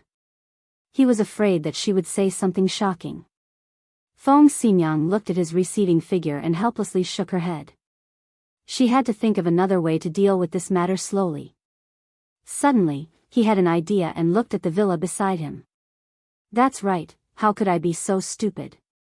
Taking care of the little handsome brother is not easy, but I can first take care of the old Gramps. When the time comes that the old Gramps will acknowledge Dingdong's identity and position, then wouldn't everything be set in stone? Her eyes lit up. She pulled Yi Tianlei and rushed to the villa beside her. Tang Zheng let out a long sigh of relief. Feng Xinyang's vigor was beyond his imagination. Looking at his frightened face, Marshall walked over and asked, "What happened to you?" Tang Zheng squeezed out a smile and said, "It's nothing." Nana jumped from the second floor like a little swallow and directly flew into his arms. She said intimately, "Big brother, quickly take me to play. I have to go to school in a few days. At that time, I won't have time to play with Big brother." Nana was about to go to primary school and had already contacted the school. Therefore, this was her last time to play. Tang Zheng moved his head and said, "All right, let's go outside and play. Big brother is going to set up a formation. You can watch from the side, okay?" "What is a formation?" Nana tilted her head and asked curiously. Nana is still young. She will know when she grows up. "Oh," Nan replied, a little disappointed. Marshall asked curiously, "What kind of formation are you going to set up?" Tang Zheng pointed to the large area outside and said, "These buildings are all inhabited by our people. For safety reasons, I am going to set up a formation. In addition, the smog in the capital is so serious. I also plan to add a spirit gathering array to improve the air here." Marshall nodded happily, "That's a good idea. I'll take a look with you and broaden my horizons." Tang Zheng originally only planned to set up a spirit gathering array to improve the air, but after thinking about it, he felt that it was far from enough. This place had been attacked time and time again. If there was a defensive formation, once the formation was activated, it would be able to protect everyone, as if an external enemy had invaded. Although he did not know many formations, he could not beat the inner demons and Chiyu. These two people had countless formations in their minds, so any one of them would be enough. The few of them arrived outside the villa and walked around a few villas. Then, he had an idea in his heart. "Chiyu, if the great heavenly cycle primordial array is not as powerful as you say, I will look for you to settle the score," Tang Zheng said. Chiyu seemed to have been greatly insulted as he indignantly said, "Tang Zheng, it's fine if you don't know anything, but you actually dare to look down on my great heavenly cycle primordial array. Do you know that my camp was set up with this array? No enemy can quietly break through the array." Tang Zheng smiled and did not refute, waiting to see how it would turn out. The inner demons did not refute this time.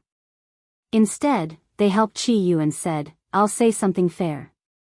This great heavenly cycle primordial array is indeed a first-class formation." Chiyu did not exaggerate. "Humph, inner demons, you're finally willing to speak the truth for once," Chiyu said. The inner demons retorted, "When have I ever not spoken the truth?" "Nana, look carefully." Tang Zheng took out a piece of jade and flicked it with his finger. Whoosh! The jade stone flew out and entered a bush, disappearing without a trace. "Big brother, is this how you set up a formation?" Tang Zheng smiled and nodded his head. "The formation is a very complicated system, and in order to have the corresponding function, one must have the support of energy. These jade stones contain a certain amount of energy, and when we set up these jade stones according to a certain position and location, once the formation is activated, it will be able to play the corresponding role. But setting up a formation is a very delicate job, especially the more complicated the formation is, the more it requires that there is not the slightest mistake. Otherwise, the formation will not succeed." Nana nodded her head as if she understood. She clenched her snow-white teeth as if she wanted to firmly remember these words in her heart. Marshall also thoughtfully remembered everything. She was a martial artist and could not set up a formation like Tang Zheng. Moreover, her interest in formations was far weaker than her interest in martial arts. She believed that the best defense was offense, and no matter how powerful a formation was, it was still a defensive line. Just looking at Tang Zheng's serious expression, the sunlight falling on his body, giving him a very enchanting feeling. "Big brother, can I try?" Suddenly, Nana asked restlessly. Tang Zheng muttered to himself for a moment, then placed a jade stone in her hand and said, "Nana, put the jade stone in that place." Looking at the direction Tang Zheng pointed at, Nana held her breath and silently circulated her energy. Imitating Tang Zheng, she flicked her finger. Whoosh! The jade stone turned into a ray of white light and flew into the target area. "Wow, I also succeeded. Big brother, do you think I did well?" Nana excitedly jumped up. Tang Zheng nodded his head in approval, patted her little head and praised, "Nana is very smart, you can do it as soon as I say it." He had to admit that Nana was already a world of difference compared to other children of the same age. Just that move just now, no matter if it was strength or angle, it could be considered beautiful. Suddenly, he had an idea and said, "Nana, when you go to school, you can't show these skills in front of other people, otherwise you will scare the other children." Nana seemed to understand but not understand. She looked up at Tang Zheng and said, "Why?" "Because you're stronger than them, we can't use these skills to bully the weak, do you understand?" Nana thought for a moment and said, "Is it like the heroes on TV, we have to help the weak, so we can't bully the weak?" Tang Zheng laughed, "Nana is very smart, you even learned the phrase, help the weak and help the strong. We are not afraid of danger or the strong, but we can't use the strong to bully the weak." Nana nodded her head. "Nana understands, I will definitely remember Big Brother's words." Tang Zheng unhurriedly completed the rest of the work. All of the jade stones were inserted into the corresponding locations. He stood in the middle of the array and activated his true chi. Circulating his power, his 10 fingers slightly bent, and coincidentally flicked open at the same time. Whoosh whoosh whoosh, 10 streams of true chi burst out from his fingers and entered 10 different directions at the same time. Hua! You're tuning in to the Dreamy Love Stories YouTube channel. Don't forget to subscribe and join us on this journey to catch the most captivating stories.